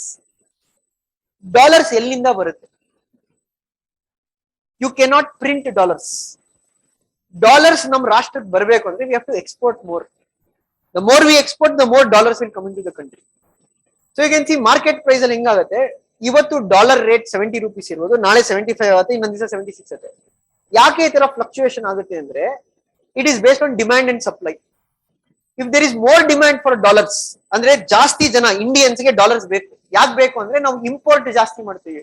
ಯಾರೋ ಒಬ್ಬ foreign ಕಂಟ್ರಿಗೆ ಓದಕ್ ಹೋಗ್ಬೇಕು, ಇನ್ನೊಬ್ಬ ಯಾರೋ foreign ಕಂಟ್ರಿಯಿಂದ ಏನೋ import ಮಾಡ್ಕೋಬೇಕು, ಇಲ್ಲ oil import ಮಾಡ್ಬೇಕು, ನಾವು ಅವ್ರಿಗೆಲ್ಲ ಡಾಲರ್ಸ್ ಅಲ್ಲಿ ಕೊಡ್ಬೇಕು. ಅಂದ್ರೆ ಜಾಸ್ತಿ ಜನ ಭಾರತೀಯರಿಗೆ ಡಾಲರ್ಸ್ ಬೇಕು. ಸೊ ಡಾಲರ್ ರೇಟ್ ಮೇಲೆ ಹೋಗ್ತಾ ಇದೆ. ಸೊ ಇವಾಗ ಏನಾಗುತ್ತೆ, ನಮ್ ಕಂಟ್ರಿದು ಒಂದು ದೇಶದ್ದು ಎಕ್ಸ್ಪೋರ್ಟ್ಸ್ ನಿಂತೋಗ್ಬಿಟ್ರೆ ಇಲ್ಲ ಕಮ್ಮಿ ಆಗ್ಬಿಟ್ರೆ ಡಾಲರ್ಸ್ ಕಮ್ಮಿ ಆಗ್ತಾ ಬರುತ್ತೆ. ಡಾಲರ್ಸ್ ಕಮ್ಮಿ ಆದ್ರೆ ನೀವು ಬೇರೆಯವ್ರಿಗೆ ದುಡ್ಡು ಕೊಡಕ್ಕೆ ದುಡ್ಡಿಲ್ಲ ನಿಮ್ಮ ಹತ್ರ. ಬೇಕಾದ್ರೆ ರುಪೀಸ್ ಕಮ್ಮಿ ಆದ್ರೆ ಅದು ಪ್ರಿಂಟ್ ಮಾಡಬಹುದು, ಡಾಲರ್ಸ್ ಪ್ರಿಂಟ್ ಮಾಡಕ್ ಆಗಿಲ್ಲ.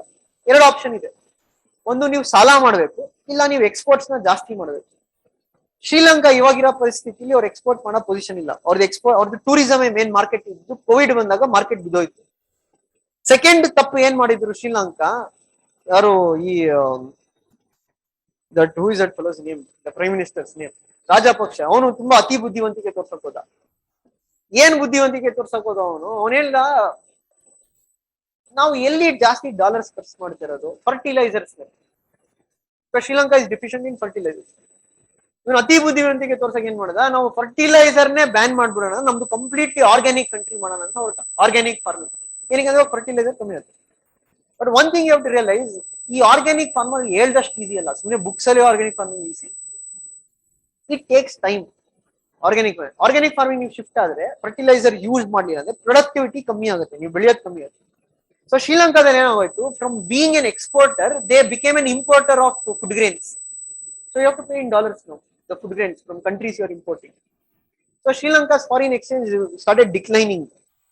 Now they reached the stage wear there the government, ಅಂದ್ರೆ ಇವಾಗ ಏನಂತೀವಿ, ಬಾಂಡ್ ಅಂತ ಬರುತ್ತೆ, ಕೇಳಿದಿರಾ? ಯೂಶಲ್ ಆಗಿ ಬಾಂಡ್ಸ್ ಇವಾಗ ಕೆಲವರು ತಗೊಂಡಿರ್ತೀರಾ, LIC ಬಾಂಡ್, ಗವರ್ಮೆಂಟ್ ಬಾಂಡ್ಸ್. ಇವಾಗ ಪ್ರೈವೇಟ್ ಅವರು ಬಾಂಡ್ ಕೊಡ್ತಾರೆ, ಬಟ್ ಪ್ರೈವೇಟ್ ಬಾಂಡ್ ಟ್ರಸ್ಟ್ ಮಾಡಕ್ಕಾಗಲ್ಲ. ಯಾಕಂದ್ರೆ ನಾಳೆ ಒಂದು ಮುಳುಗೋಗ್ಬಿಟ್ರೆ ಎಲ್ಲಿಂದ ತೀರಿಸ್ತಾರೆ? ಯಾರಾದ್ರೂ ಬಾಂಡ್ ಕೊಡ್ಬೋದು, ನಾಳೆ ನಾನೇ ಬಾಂಡ್ ಕೊಡ್ಬೋದು. ಇವಾಗ ನಾನು ಒಂದು ಮೂವಿ ಮಾಡ್ತೀನಿ, ನೀವು ಎಲ್ಲರಿಗೂ ಒಂದು ಬಾಂಡ್ ಕೊಡ್ತೀನಿ, ನೀವು ಇನ್ವೆಸ್ಟ್ ಮಾಡಿ, ಏನ್ ಗ್ಯಾರಂಟಿ ಬರುತ್ತೆ ವಾಪಸ್? ಮೂವಿ ಡುಮ್ ಅಂದ್ರೆ ಬಾಂಡ್ ಹೋಯ್ತು, ಬಾಂಡ್ ಫೇಲ್ ಆಯ್ತು ಅಂತ ಅಂದ್ರೆ ತೀರ್ಸಕ್ಕಾಗಲ್ಲ. ಬಟ್ ಸರ್ಕಾರ ಬಾಂಡ್ ಕೊಟ್ರೆ ಎಲ್ಲರೂ ನಂಬ್ತಾರೆ. ಯಾಕೆ ಅಂದ್ರೆ ಸರ್ಕಾರ ಯಾವತ್ತೂ ಮೋಸ ಮಾಡಲ್ಲ ಅಂತ. ದಟ್ ಈಸ್ ವಾಟ್ ವಿ ಕೇಳಿ. ಬಟ್ ಯಾವತ್ತು ಸರ್ಕಾರದ ಕೈಲೇ ಸಾಲ ತೀರ್ಸಕ್ಕಲ್ಲ, ಅವಾಗ್ಲೇ ನಾವು ಹೇಳೋದು sovereign debt crisis. That is what is happening in Sri Lanka. The government has failed to pay the money they promised. So to repay back they have to do new loan from IMF. So this is where will come to the ethics part. ನೀವು IMF ಗೆ ಸಾಲ ಕೇಳಕ್ ಹೋದಾಗ IMF ಅವ್ರು ಏನ್ ಮಾಡ್ತಾರೆ, ಸಾಲ ಕೊಡ್ತಾರೆ. Okay will give you loans. ಯಾಕಂದ್ರೆ ಅದು ಇರೋದೇ balance of payment crisis solve ಮಾಡುತ್ತೆ. ಬಟ್ ಅವ್ರು ಸಾಲ ಸುಮ್ಮನೆ ಕೊಡಲ್ಲ. They something called as conditional loans. Means if you want to borrow money, they'll put certain conditions. ಯಾವ ತರ ಕಂಡೀಷನ್? ಸೊ ನಾವು ಓದ್ಬೇಕಾದ್ರೆ ನಮ್ಮ ಮೇಷ್ಟ್ರು ಒಬ್ರು ಚೆನ್ನಾಗಿ ಹೇಳಿದ್ರು ಈ ಸಿನಾರಿಯೋನ. You think you have a daughter, ಒಂದು ಮಗಳು ಇದೆಲ್ಲ, ಮಗಳಿಗೆ ಮದುವೆ ಮಾಡ್ಬೇಕು, ಮದುವೆ ಮಾಡಕ್ ಸಾಲ ಬೇಕು, you need loans. So you will think money lender, ಇಲ್ಲಿ IMF ಮನಿ ಲೆಂಡರ್, ನೀವು ಮನಿ ಲೆಂಡರ್ ಹತ್ರ ಹೋಗಿ ಹೇಳಿದ್ರು ನಮ್ಮ ಮಗಳಿಗೆ ಮದುವೆ ಮಾಡ್ಬೇಕು, ನೀವು ಸಾಲ ಕೊಡಿ. ಎಷ್ಟು ಬೇಕು? 5 ಲಕ್ಷ ಬೇಕು. ಇಲ್ಲ 6 ಲಕ್ಷ ತಗೊಳ್ಳಿ. ನೀವು ಹೇಳ್ತೀರಾ, ಯಾಕೆ 6 ಲಕ್ಷ ಕೊಡ್ತೇನೆ, ನಾನು ಕೇಳಿದೆ 5 ಲಕ್ಷ. ಇಲ್ಲ ನೀವು ತಗೊಳ್ಳಿ, ನೀವು ಇಂಟ್ರೆಸ್ಟ್ ಏನಾದ್ರು ಜಾಸ್ತಿ ಇದೆಯಾ? ಇಲ್ಲ, ಮಾರ್ಕೆಟ್ ಅಲ್ಲಿ ಏನಿದೆಯೋ ಅಷ್ಟೇ ಇಂಟ್ರೆಸ್ಟ್ ರೇಟ್ ನಮ್ದು, ಅದಕ್ಕಿಂತ ಸ್ವಲ್ಪ ಕಮ್ಮಿನೇ ಕೊಡಿ, ಕಷ್ಟದಲ್ಲಿ ಇದೆ. So you are very happy that they're giving money. You are about to take the money and go. ಹೋಗಿಂದ ಮುಂಚೆ ಹೇಳ್ತಾರೆ, 1 ನಿಮಿಷ, ನೀವು ದುಡ್ಡು ತಗೊಳಕ್ಕಿಂತ ಮುಂಚೆ ನಮ್ದೊಂದು ಷರತ್ತು ಇದೆ, ಒಂದು ಕಂಡೀಷನ್ ಇದೆ. ask what is the condition, they'll tell ನಿಮ್ ಮಗಳಿಗೆ ಗಂಡು ನಾವು ಹುಡುಕ್ತೀವಿ, ನಾವು ಯಾರನ್ನ ತೋರಿಸ್ತೀನೋ ನೀವು ಅವ್ರಿಗೆ ಮದುವೆ ಮಾಡಬೇಕು. Means when you take loans from IMF will tell you how you have to run your economy. So many people will tell, is it ethical? ಸಾಲ ಕೊಟ್ಟು ಇನ್ನೊಬ್ರನ್ನ ಕಂಟ್ರೋಲ್ ಮಾಡೋದು ಎಥಿಕಲ್ ಇದೆಯಾ? ಕೆಲವು ಸತಿ ಏನ್ ಕಂಡೀಷನ್ ಆಗ್ತಾರೆ ಅಂದ್ರೆ ಅವರು, ನೀವು FDI ನ ಜಾಸ್ತಿ ಮಾಡಬೇಕು, ಫಾರಿನ್ ಡೈರೆಕ್ಟ್ ಇನ್ವೆಸ್ಟ್ಮೆಂಟ್ ನ ಜಾಸ್ತಿ ಮಾಡಬೇಕು, ಅಂದ್ರೆ ಓಪನ್ ಅಪ್ ಮಾಡಿ ನಿಮ್ ಎಕಾನಮಿನ, ಫಾರಿನ್ ಕಂಪನೀಸ್ಗೆ ಅವಕಾಶ ಮಾಡ್ತೀವಿ ಇನ್ವೆಸ್ಟ್ ಮಾಡಕ್ಕೆ, ಏನಕ್ಕೆ ಇನ್ವೆಸ್ಟ್ಮೆಂಟ್ ಬರುತ್ತೆ ಅಂತ. ಬಟ್ ಇಲ್ಲಿ ಏನ್ ಪ್ರಾಬ್ಲಮ್ ಅಂದ್ರೆ, ಈ IMF ನ ಕಂಟ್ರೋಲ್ ಮಾಡೋದು ಯಾರು ಅಂದ್ರೆ, it is America and the western countries. So ನಾಳೆ ನೀವು IMF ಅವರು ಕಂಡೀಷನ್ ಹಾಕ್ಬಿಟ್ಟು ಲೋನ್ ಕೊಟ್ಟಾಗ ನೀವು ಎಕಾನಮಿನ ಓಪನ್ ಅಪ್ ಮಾಡಿದ್ರೆ ಯಾರಿಗೆ ಇನ್ವೆಸ್ಟ್ಮೆಂಟ್ ಅವಕಾಶ ಆಗುತ್ತೆ ಅಂದ್ರೆ, multi national companies from western countries, ಅವ್ರಿಗೆ ಬೆನಿಫಿಟ್ ಆಗುತ್ತೆ. ಬಟ್ ಇಲ್ಲಿರೋರ್ಗೆ ಬೆನಿಫಿಟ್ ಆಗಲ್ಲ, ಇಲ್ಲಿ ಮುಚ್ಚೋಗ್ಬಿಡುತ್ತೆ local companies. Because you can think, ಈ ವಾಲ್ಮಾರ್ಟ್ ಭಾರತಕ್ಕೆ ಬಂದಾಗ, ವಾಲ್ಮಾರ್ಟ್ ಗೊತ್ತಲ್ವಾ, it's a big retail shop. Walmart is a multi national company. Walmart is ಏನಕ್ಕೆ ಹೆದರುತ್ತಾರೆ ವಾಲ್ಮಾರ್ಟ್ ನ ಬಿಡಕ್ಕೆ? Initially there was reluctance to leave Walmart into Indian market.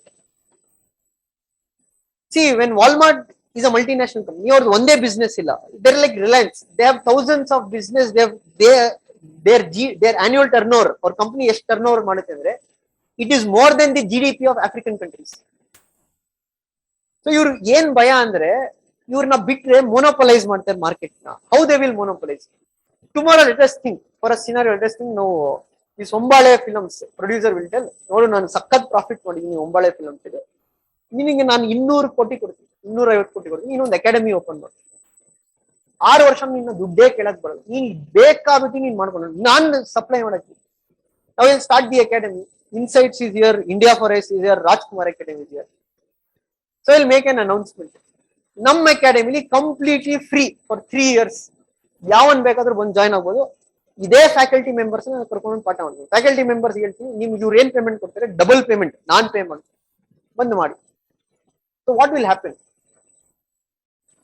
ನಮ್ ಜನ ಫಸ್ಟೇ ಗೊತ್ತಲ್ವಾ, ಬಿಟ್ಟು ಸಿಕ್ಕಿದ್ರೆ ನನ್ಗೂ ಇರ್ಲಿ ನಮ್ ತಮ್ಮನ್ಗೂ ಇರ್ಲಿ ಅಂತ ಬರ್ತಾರೆ. So people will stop going to Insights, people will stop going to India for S, people will stop going to Rajkumar academy. Slowly the academies will close down, they can't survive. Now I am the only academy in this Chandra layout. 4th year ಖುಷಿಯಾಗಿ ಬಿಡ್ತೀರಾ, ಮುಚ್ಕೊಂಡು 60,000 fees ಕಟ್ಟು ಬರ್ಬೇಕು, ಇಲ್ಲ ಮನೆಗೆ ಹೋಗ್ತಾ ಇರಿ. ಆಯ್ತು, ಬೇರೆ ಕಡೆ ಕೋಚಿಂಗ್ ತಗೋಬೋದು, ಎಲ್ಲಿದೆ ಕೋಚಿಂಗ್ ಕೊಡಕ್ಕೆ, you will pay 6,000 and I'll recover that loss in next 10 years. But why I can sustain that loss for so many years ಅಂದ್ರೆ, because of my economic strength what I have. So ಇಲ್ಲಿ loss ಆದ್ರೆ ಸ್ವಲ್ಪ time ನಾನು ಬೇರೆ ಕಡೆ profit ತಂದ್ರೆ ಹಾಕ್ತೀನಿ. That is what we call as predatory pricing. Predatory pricing ಅಂದ್ರೆ ಕಮ್ಮಿ ರೇಟ್ ನ ಹಾಕಿ ಕಾಂಪಿಟೇಷನ್ ನ ಹಾಳು ಮಾಡಿ ಮೊನೋಪಲೈಸ್ ಮಾಡೋದು. That is why when Walmart wanted to enter the Indian market, the small kirana shops, ಈ ದಿನಸಿ ಅಂಗಡಿಗಳು, they opposed it. ಯಾಕೆಂದ್ರೆ ವಾಲ್ಮಾರ್ಟ್ ಅಲ್ಲಿ ಗೊತ್ತಲ್ಲ, 40% ಡಿಸ್ಕೌಂಟ್, 30% ಡಿಸ್ಕೌಂಟ್, 2 ತಗೊಂಡ್ರೆ 1 free. That was a fear. But ಇಲ್ಲಿ ರೆಗ್ಯುಲೇಟ್ ಮಾಡಿದ್ರು, ಇಲ್ಲಿ 100% FDI ಬಿಟ್ಟಿಲ್ಲ.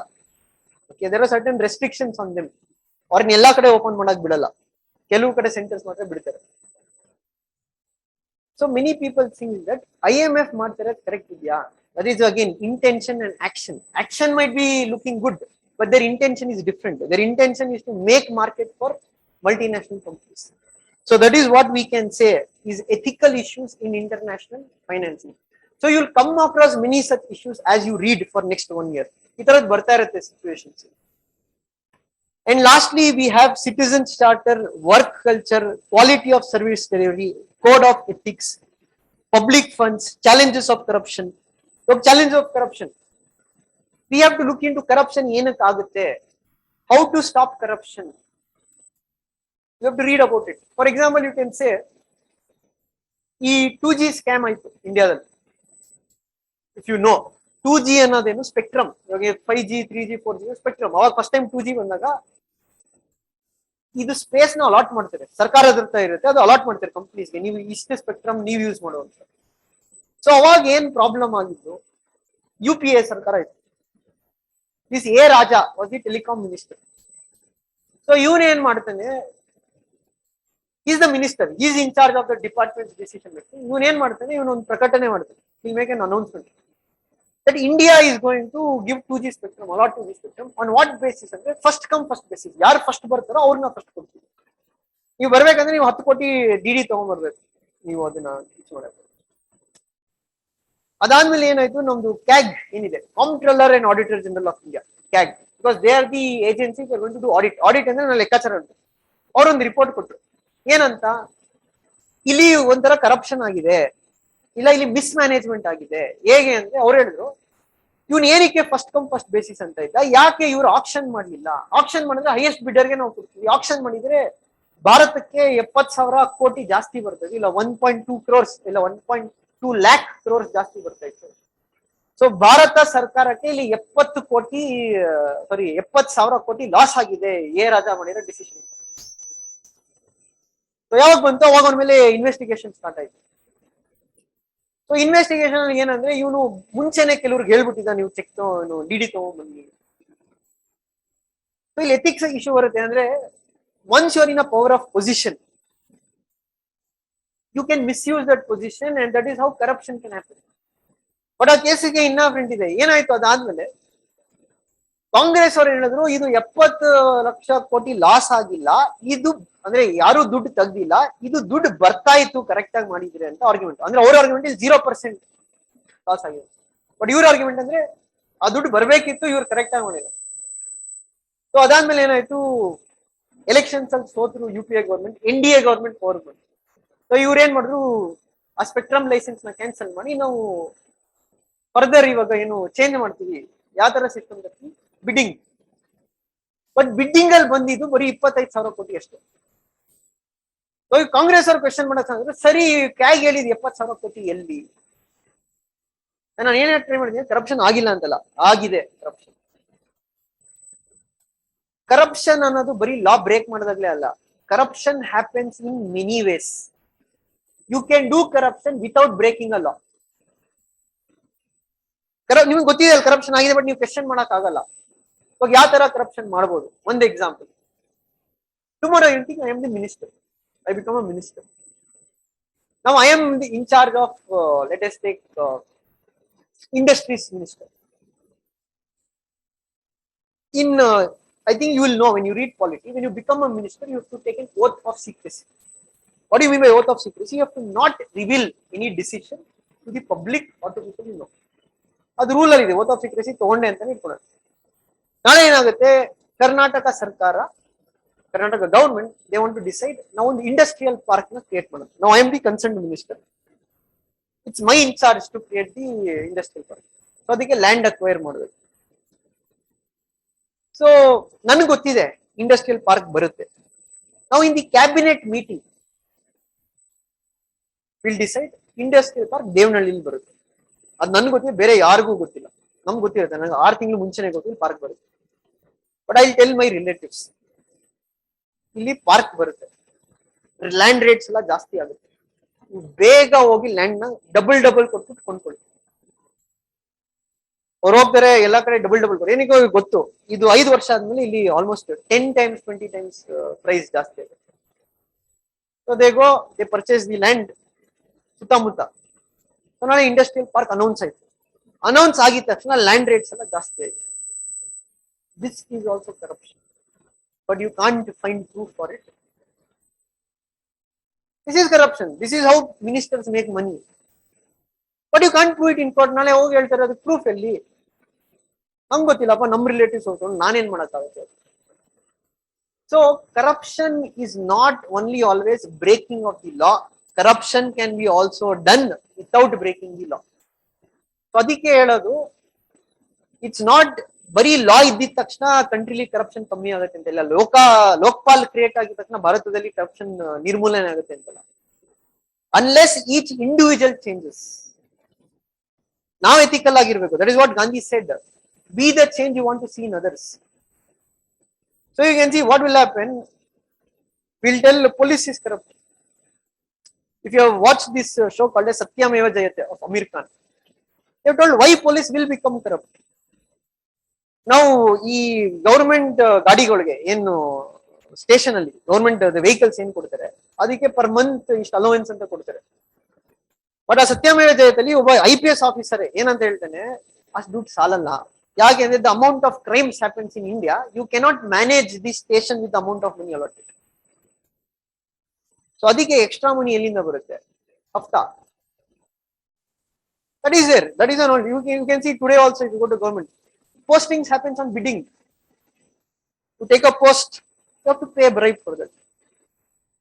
So corruption is systematic in India. So adu bari ನಾವು ಲೋಕಪಾಲ್ ಕ್ರಿಯೇಟ್ ಆಗೋದ್ರಿಂದ ಇಲ್ಲ ಕಮ್ಮಿ ಆಗ್ಬೋದು, ಬಟ್ ನಿರ್ಮೂಲನೆ ಆಗಲ್ಲ. ನಿರ್ಮೂಲನೆ ಆಗ್ಬೇಕಂದ್ರೆ there should be complete ethical makeover and individual person. As long as individuals does not change, it is very difficult to change the system on its own.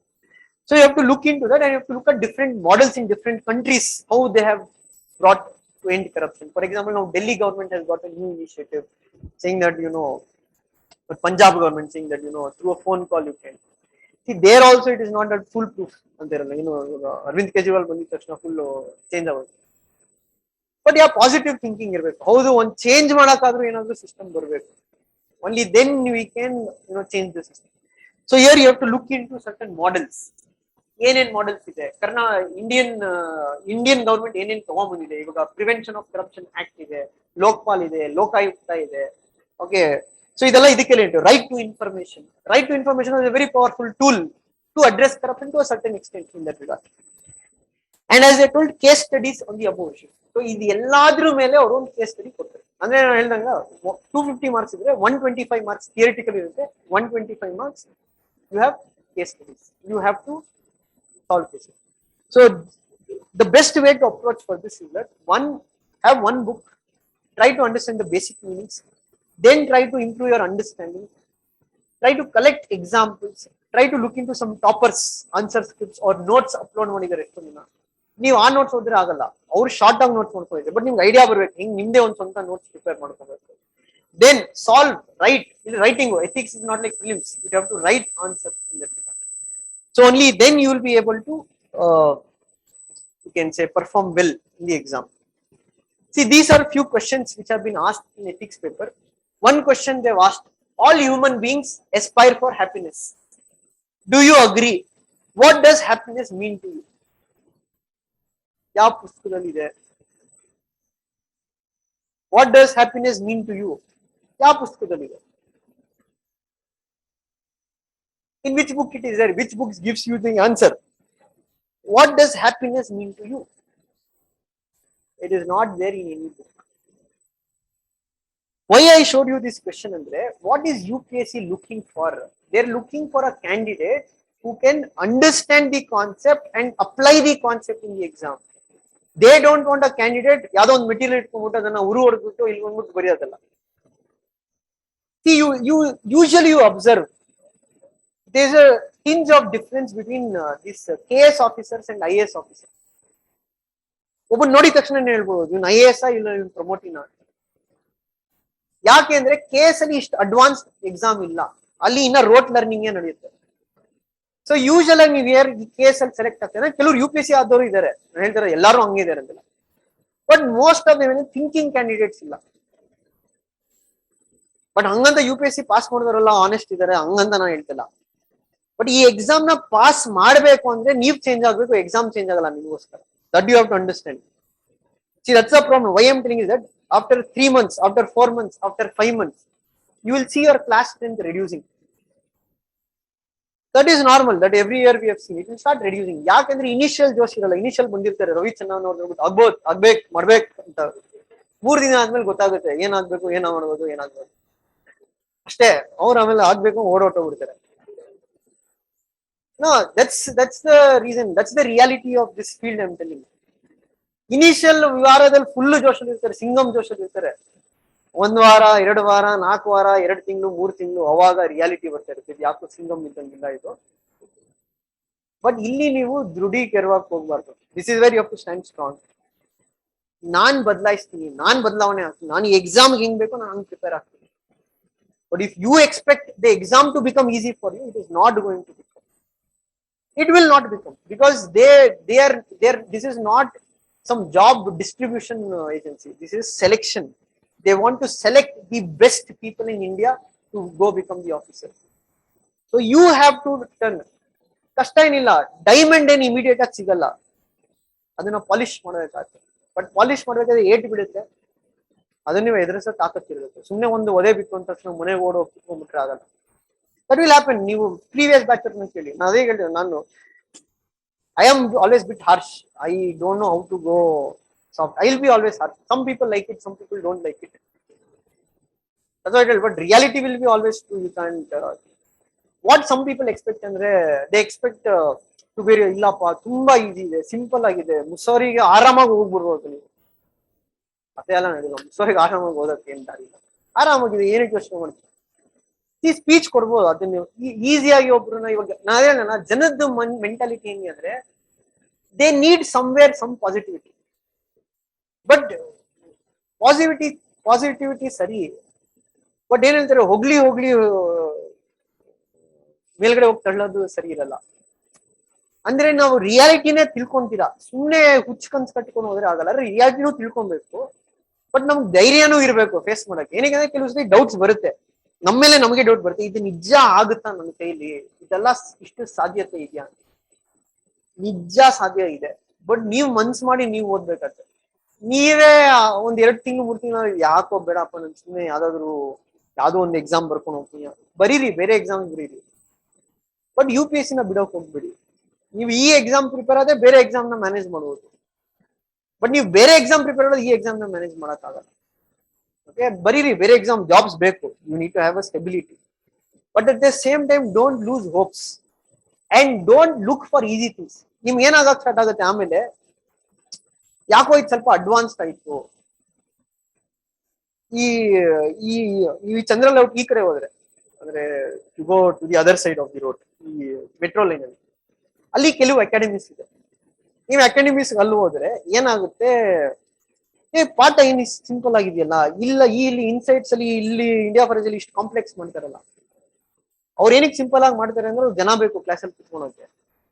Simple ಆಗಿದ್ರೆ ತಾನೇ ಜನ ಬರೋದು, ಕಾಂಪ್ಲೆಕ್ಸ್ ಅಂದ್ರೆ ಜನ ಎದ್ದು ಹೊಟ್ಟೋಗ್ಬಿಡ್ತಾರೆ. ಅದು ಎಲ್ಲಿವರೆಗೂ ಚೆನ್ನಾಗಿರುತ್ತೆ ಅಂದ್ರೆ, ಎಕ್ಸಾಮ್ ಬರೆಯೋವರೆಗೂ ಚೆನ್ನಾಗಿರುತ್ತೆ. ಎಕ್ಸಾಮ್ ಬರ್ದಾಗ ಬಂಡವಾಳ ಆಚೆ ಬರುತ್ತೆ, ಅವ್ನು ಮಾಡಿದ್ದೆ ಏನೋ, ಇಲ್ಲಿ ಕೊಡ್ತಾ ಇರೋದೇ ಏನೋ. So that's why I told, don't look for comfort, do things which make you uncomfortable. ಮಾಡ್ಬೇಕದು, ಧೈರ್ಯ ಬೇಕದೀಗ, ಅನ್ಕಂಫರ್ಟಬಲ್ ಥಿಂಗ್ ಮಾಡೋಕೆ. ಭಯ ಬಿಡ್ಬೇಕು ನೀವು, ಇದಾಗಲ್ಲ, ಇದು ಆಗೇ ಆಗುತ್ತೆ, ಮಾಡ್ತೀನಿ, ಇವತ್ತು ಬರ್ಲಿಲ್ಲ ಆನ್ಸರ್ ರೈಟಿಂಗ್, ನಾಳೆ ಕಳಿತೀನಿ, only then you can succeed. So ಈ ಕ್ವೆಶನ್ ನೀವು answer, you cannot see some book and write. Open book ಕೊಟ್ಟರು ಬರೆಯೋಕ್ಕಲ್ಲ. If I tell open your book, open your net and write, you can't write in 7 minutes. So ಕೇಳ್ತಾರೆ, all human beings aspire for happiness. They are asking your opinion. ನಿನ್ ಪ್ರಕಾರ ಏನ್ ಅನ್ಸುತ್ತೆ, ಎಲ್ಲರೂ ಹ್ಯಾಪಿನೆಸ್ಗೆ ಆಸೆ ಪಡ್ತಾರಾ? ಎಸ್ ನೋ ಆನ್ಸರ್ ಇಲ್ಲ. No, it depends upon what is happiness. If you can tell, happiness varies from person to person. But yeah, everybody has their own conception of happiness. Buddha found happiness in giving up things. Kautilya found happiness in building things. Happiness varies from others. Mother Teresa found happiness in serving others. Hitler found happiness in building great Germany. So happiness itself is a contested concept. There is no one definition of what is happiness. But yeah, essentially as human beings, we can say every human being has his own perception of happiness and he wants to achieve it. And then they ask, what does happiness mean to you? Nin prakara angandre happiness andre ಏನು? It's left to you to write. ಇಲ್ಲಿ ಏನ್ ಮಾಡ್ತಾರೆ 90% ಜನ, happiness is me for to serve the society. I become IAS, I become happy, I serve the society. ಅವ್ನು ಗೊತ್ತಾಗ್ತಿಲ್ಲ, world ಕುಂತಾ ಇದೆ ನೀವು ನೋಡಿ. 90% ಜನ ಆನ್ಸರ್ ತೆಗ್ದ್ಬಿಟ್ಟು ನೋಡಿ, ಅಷ್ಟೇ ಜನ ಅದೇ ಬರ್ದಿರ್ತಾರೆ. ಬಟ್ ಹಂಗಂತ ಬೇರೆ ಬರಿಬೇಕು ಅಂತ ಇಲ್ಲ. ಬಟ್ ನಿಜವಾಗಿ ನಿಮ್ ಪ್ರಕಾರ ನಿಮ್ಗೆ ಹ್ಯಾಪಿನೆಸ್ ಅಂದ್ರೆ ಏನು? ನಿಮ್ಗೆ ಏನ್ ಖುಷಿ ಕೊಡುತ್ತೆ? Because one of my friend got 140 in ethics. He had written, happiness according to me is when I see my daughter smile. That is happiness. Her smile gives me happiness. For me, happiness is not tied to money, or it is not tied to status, it is not tied to position. ಅವ್ನು ಚೆನ್ನಾಗಿ ಬರ್ದಿದ್ದಾನೆ, ಏನ್ ಚೆನ್ನಾಗಿ ಅವ್ನ answer ಕೊಟ್ಟಿದ್ದ. ಏನಂದ್ರೆ ಅವನೇಂದ್ರೆ, it's a perception that people have to take. Jim Carrey the most popular Hollywood actor. ಅವನೊಂದ್ ಕಡೆ ಹೇಳ್ತೇನೆ, ಅದು ಯೂಸ್ ಮಾಡ್ಬೋದು ನೀವು ಆನ್ಸರ್ ಅಲ್ಲ. Jim Carrey says that everybody thinks money brings happiness, And he tells that I want everybody to be billionaires because they will understand that by becoming a billionaire, you won't be happy. Because he told, I am a billionaire, I am not happy. So you have vividavad answer. I want to become bureaucrat, I become happy. Then up to the people pass out. Next time, barappa. Understood? So, if you observe what UPSC is doing, UPSC is going, especially in essay and ethics, they are mainly going towards philosophy. Philosophical prashne kelidare. Philosophy one uttara anta illa. Philosophy does not have an answer. It is based on what you think and how you justify. See last year's essay paper. Out of 8 essays, 6 essays are based on philosophy. Understood? So this is why you need to understand the concept. ಅದನ್ನ connect ಮಾಡಬೇಕು day to day ನೀವು connect ಮಾಡಬೇಕು newspaper current affairs ಓದಬೇಕಾದ್ರೆ connect ಮಾಡಬೇಕು second one it is often said poverty leads to corruption however there is no dearth of instances where affluent and powerful people indulge in corruption in a big way. What are the basic causes of corruption among people? Support your answer with examples. ನೋಡಿದ sentence ಎಷ್ಟು ಉದ್ದ ಕೊಟ್ಟಿದ್ದಾನೆ but ಅದು simple ಇದೆ question ಅವನೇನ್ ಮಾಡ್ತಾನೆ complex ಮಾಡಕ್ try ಮಾಡ್ತಾನೆ ಸಿಂಪಲ್ ಆಗಿ ಸಿಂಪ್ಲಿಫೈ ಮಾಡಕ್ಕೆ ಅಂದ್ರೆ ಜನರಲ್ ಆಗಿ ಜನ ಏನಂತ ನಂಬಿದ್ದಾರೆ ಅಂದ್ರೆ ಬಡತನ ಇದ್ರೆ ಬಡವರೆಲ್ಲ ಕರಪ್ಟ್ ಆಗ್ತಾರೆ ಯಾಕೆಂದ್ರೆ ಅವ್ರಿಗೆ ದುಡ್ಡು ಬೇಕು ಬಟ್ ಇವನು ಹೇಳ್ತಾನೆ ಬಟ್ ರಿಯಲ್ ಆಗಿ ನೋಡಿದ್ರೆ ರಿಚ್ ಆಗಿರೋರು ಕರಪ್ಷನ್ ಮಾಡ್ತಾರೆ ಯಾಕೆ ಆತರ ನಿಮ್ ಪ್ರಕಾರ ಏನು ಯಾಕೆ ಆತರ ಆಗುತ್ತೆ ಕರಪ್ಷನ್ ಕಾರಣ ಏನು ಕ್ಯಾನ್ ಯು ರೈಟ್ ದಿ ಸತ್ಯಂ scandal was not done by any poor person it was done by a millionaire in that regard. It was corruption. Or you can take 2G scam, agiddu rich people are involved in corruption. Commonwealth scam also happened because of rich people in corruption. So what causes corruption? You have to write. There are many reasons for corruption. One, aspirations. People have aspirations. People want a comfortable life. They want an easy life. So they want easy money. Second, some people like countries like India, corruption itself is not seen as a bad thing. It is seen as a good thing. It's normal, it is accepted. Oh, ellaru corrupt idare naan ಏನು ಮಾಡಕತ್ತೆ ನಾನು corrupt ಆಗ್ತೀನಿ. Third one, rules or regulations might not be there. That is why it leads to corruption. When there is no accountability, there is no check and balance. That can lead to corruption. Low moral values among the people. Ambedkar once said, no constitution is great in the world.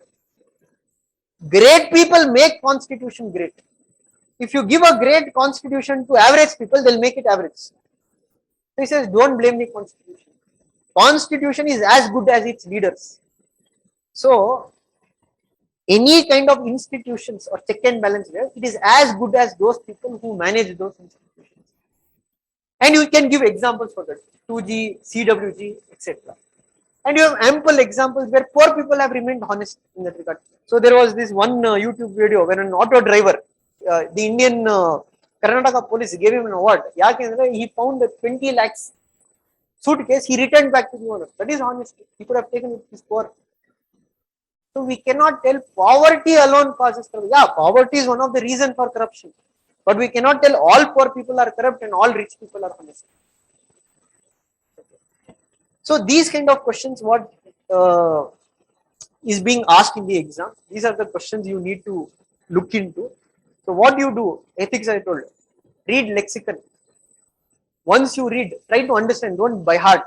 Don't try to just by heart. Try to understand the true meaning of the sentences. And in newspaper, you will find lot of examples for this thing. And as I told, lexicon alle kelu examples kottidane. Or the other alternative, if you feel lexicon is not good, you can read DK Balaji. Either one, either lexicon, but lexicon is better than DK Balaji in giving the meanings.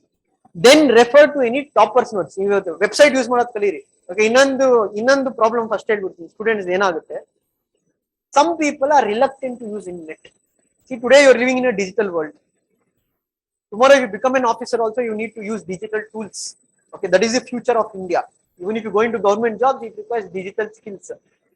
ಕೆಲವರು ಏನ್ ಮಾಡ್ತಾರೆ ಇವಾಗ last time polity ಮಾಡೋದಕ್ಕೆ there was one girl. Next day of the class she came and told, sir, MLA ಅಂದ್ರೆ ಯಾರು MP ಅಂದ್ರೆ ಯಾರು ನನಗೆ ಅರ್ಥ ಆಗಲಿಲ್ಲ. ಫೈನ್, ಅದನ್ನ ಹೇಳ್ತೀನಿ, ಅದೇನು ಪ್ರಾಬ್ಲಮ್ ಇಲ್ಲ. ಬಟ್ ಕ್ಲಾಸ್ ಆಗಿದ್ ನಿನ್ನೆ. ಈ 24 hours ಏನ್ ಮಾಡಿದೆ ನೀನು? You could have opened net. You could have scrolled and told who is an MLA, who is an MP. I don't have problem of saying what is an MLA, what is an MP. But why didn't you read and come? Don't be like that. Try to use net as much as possible. Try to read certain things what you don't understand. Because as I told you, you can't learn everything in class. This is a exam where you have to read a lot and we can help you regarding understanding certain things. So for ethics, try to use net, try to look for certain toppers notes or answer scripts. You'll get an idea how to go about it. Don't delay. Don't try to think, ಇದೆಲ್ಲ mains ಅಲ್ಲಿ ತಾನೇ first prelims ನೋಡೋಣ. ಯಾಕೆಂದ್ರೆ last batch ಅಲ್ಲಿ ಸ್ವಲ್ಪ mentality ಹಂಗಿದೆ student. ಇವತ್ತು ಒಬ್ಬ ಬೆಳಿಗ್ಗೆ ಬಂದಿದ್ದ, ಏನಂತ ಸರ್ ಫಸ್ಟ್ ಪ್ರಿಲಿಮ್ಸ್ ಮಾಡ್ತೀನಿ ಮೇನ್ಸ್ ಆಮೇಲೆ ನೋಡ್ತೀನಿ ಅಂತ. ಆಮೇಲೆ ನೋಡಪ್ಪ ಒಂದ್ ತಿಳ್ಕೊ, ಪ್ರಿಲಿಮ್ಸ್ ಆಗಿದ ತಕ್ಷಣ IAS ಆಗಲ್ಲ, ಮೇನ್ಸ್ ಅಲ್ಲಿ ಸ್ಕೋರ್ ಬಂದ್ರೇನೆ IAS ಆಗೋದು. ಈ ಪ್ರಿಲಿಮ್ಸ್ ಪಾಸ್ ಮಾಡಕ್ ಬಂದಿದೆಯಲ್ಲ ಅಧಿಕಾರಿ ಆಗೋದು ಬಂದಿದ್ದು. It should go hand in hand. You can't work on it. ಈ ಸತಿ ಪ್ರಿಲಿಮ್ಸ್ ಮಾಡ್ತೀನಿ, ನೆಕ್ಸ್ಟ್ ಟೈಮ್ ಮೇನ್ಸ್ ಮಾಡ್ತೀನಿ, ಅದರ್ ನೆಕ್ಸ್ಟ್ ಟೈಮ್ ಇಂಟರ್ವ್ಯೂ ಮಾಡ್ತೀನಿ. No. In one go you have to clear all. So you start your mains preparation also side by side. Don't wait till the next time I will see when I clear prelims. Okay, so that should be the case. So apart from this, any doubts you have regarding the ethics syllabus or ethics resources? ಏನೋ doubts ಇದೆಯಾ? ಇಲ್ಲ ಎಷ್ಟು ಜನಕ್ಕೆ ಕಷ್ಟ ಅನಿಸ್ತೀನಿ ಇವಾಗಲೇ? ಇಲ್ಲ ಎಷ್ಟು ಜನಕ್ಕೆ ಯಪ್ಪ ಯಾಕಾದ್ರೂ ಬಂದ್ವೋ ಇಲ್ಲಿ? How many of you are confident still that you can clear? That is good. You need to have that confidence, right? You need to believe in yourself. It is not dependent upon whether I will tell you can clear or not.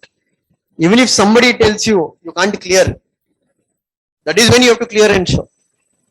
That is confidence. So be confident, but at the same time be practical. Confidence without practicality is overconfidence. You need to be confidence with practicality. ಅದನ್ನ ನಾವು confidence ಚೆನ್ನಾಗಿ ಓದ್ಬಿಟ್ಟು ನಾನು pass ಆಗ್ತೀನಿ ಅನ್ನೋದು ಅದು confidence. ಏನು ಓದ್ತೀರಾ ನಾನು ಪಾಸ್ ಆಗ್ತೀನಿ ಅದು ಮುಟ್ಟಾಳ್ತಾನ. So be confident, study day to day. As I told, make use of the mentorship which will be allotted in some days time. And tomorrow we'll be dealing with NCERT. I'll take one NCERT book and I'll try to show how to read the NCERT book. So ಒಂದು ಪಾಠ ಓದ್ಬಿಟ್ಟು ತೋರಿಸ್ತೀನಿ, ನೀವು NCERT ಹೇಗೆ mark ಮಾಡ್ಕೋಬೇಕು, ಏನ್ ಮಾಡಬಹುದು. That will do in tomorrow's class. Then I also show you few prelims questions what has appeared in the exam.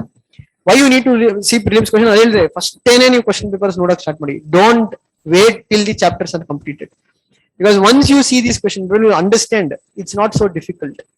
They're not looking for rote learning parrots. ಅಂದ್ರೆ ಬರೀ ಬುಕ್ ಅಲ್ಲಿ ಬಯಾಟ್ ಮಾಡ್ಕೊಂಡು ಬೇಡ, ಕಾಮನ್ ಸೆನ್ಸ್ ಇದ್ರೆ ಎಷ್ಟೊಂದು ಕ್ವಶನ್ ಆನ್ಸರ್ ಮಾಡಬಹುದು exam. ನೀವು ಓದಿಲ್ಲ, ಲಿಮಿಟೆಡ್ ಆಗಿ ಓದಿರೋ, ಕಾಮನ್ ಸೆನ್ಸ್ ಇದ್ರೆ ಕ್ಯಾನ್ ಆನ್ಸರ್.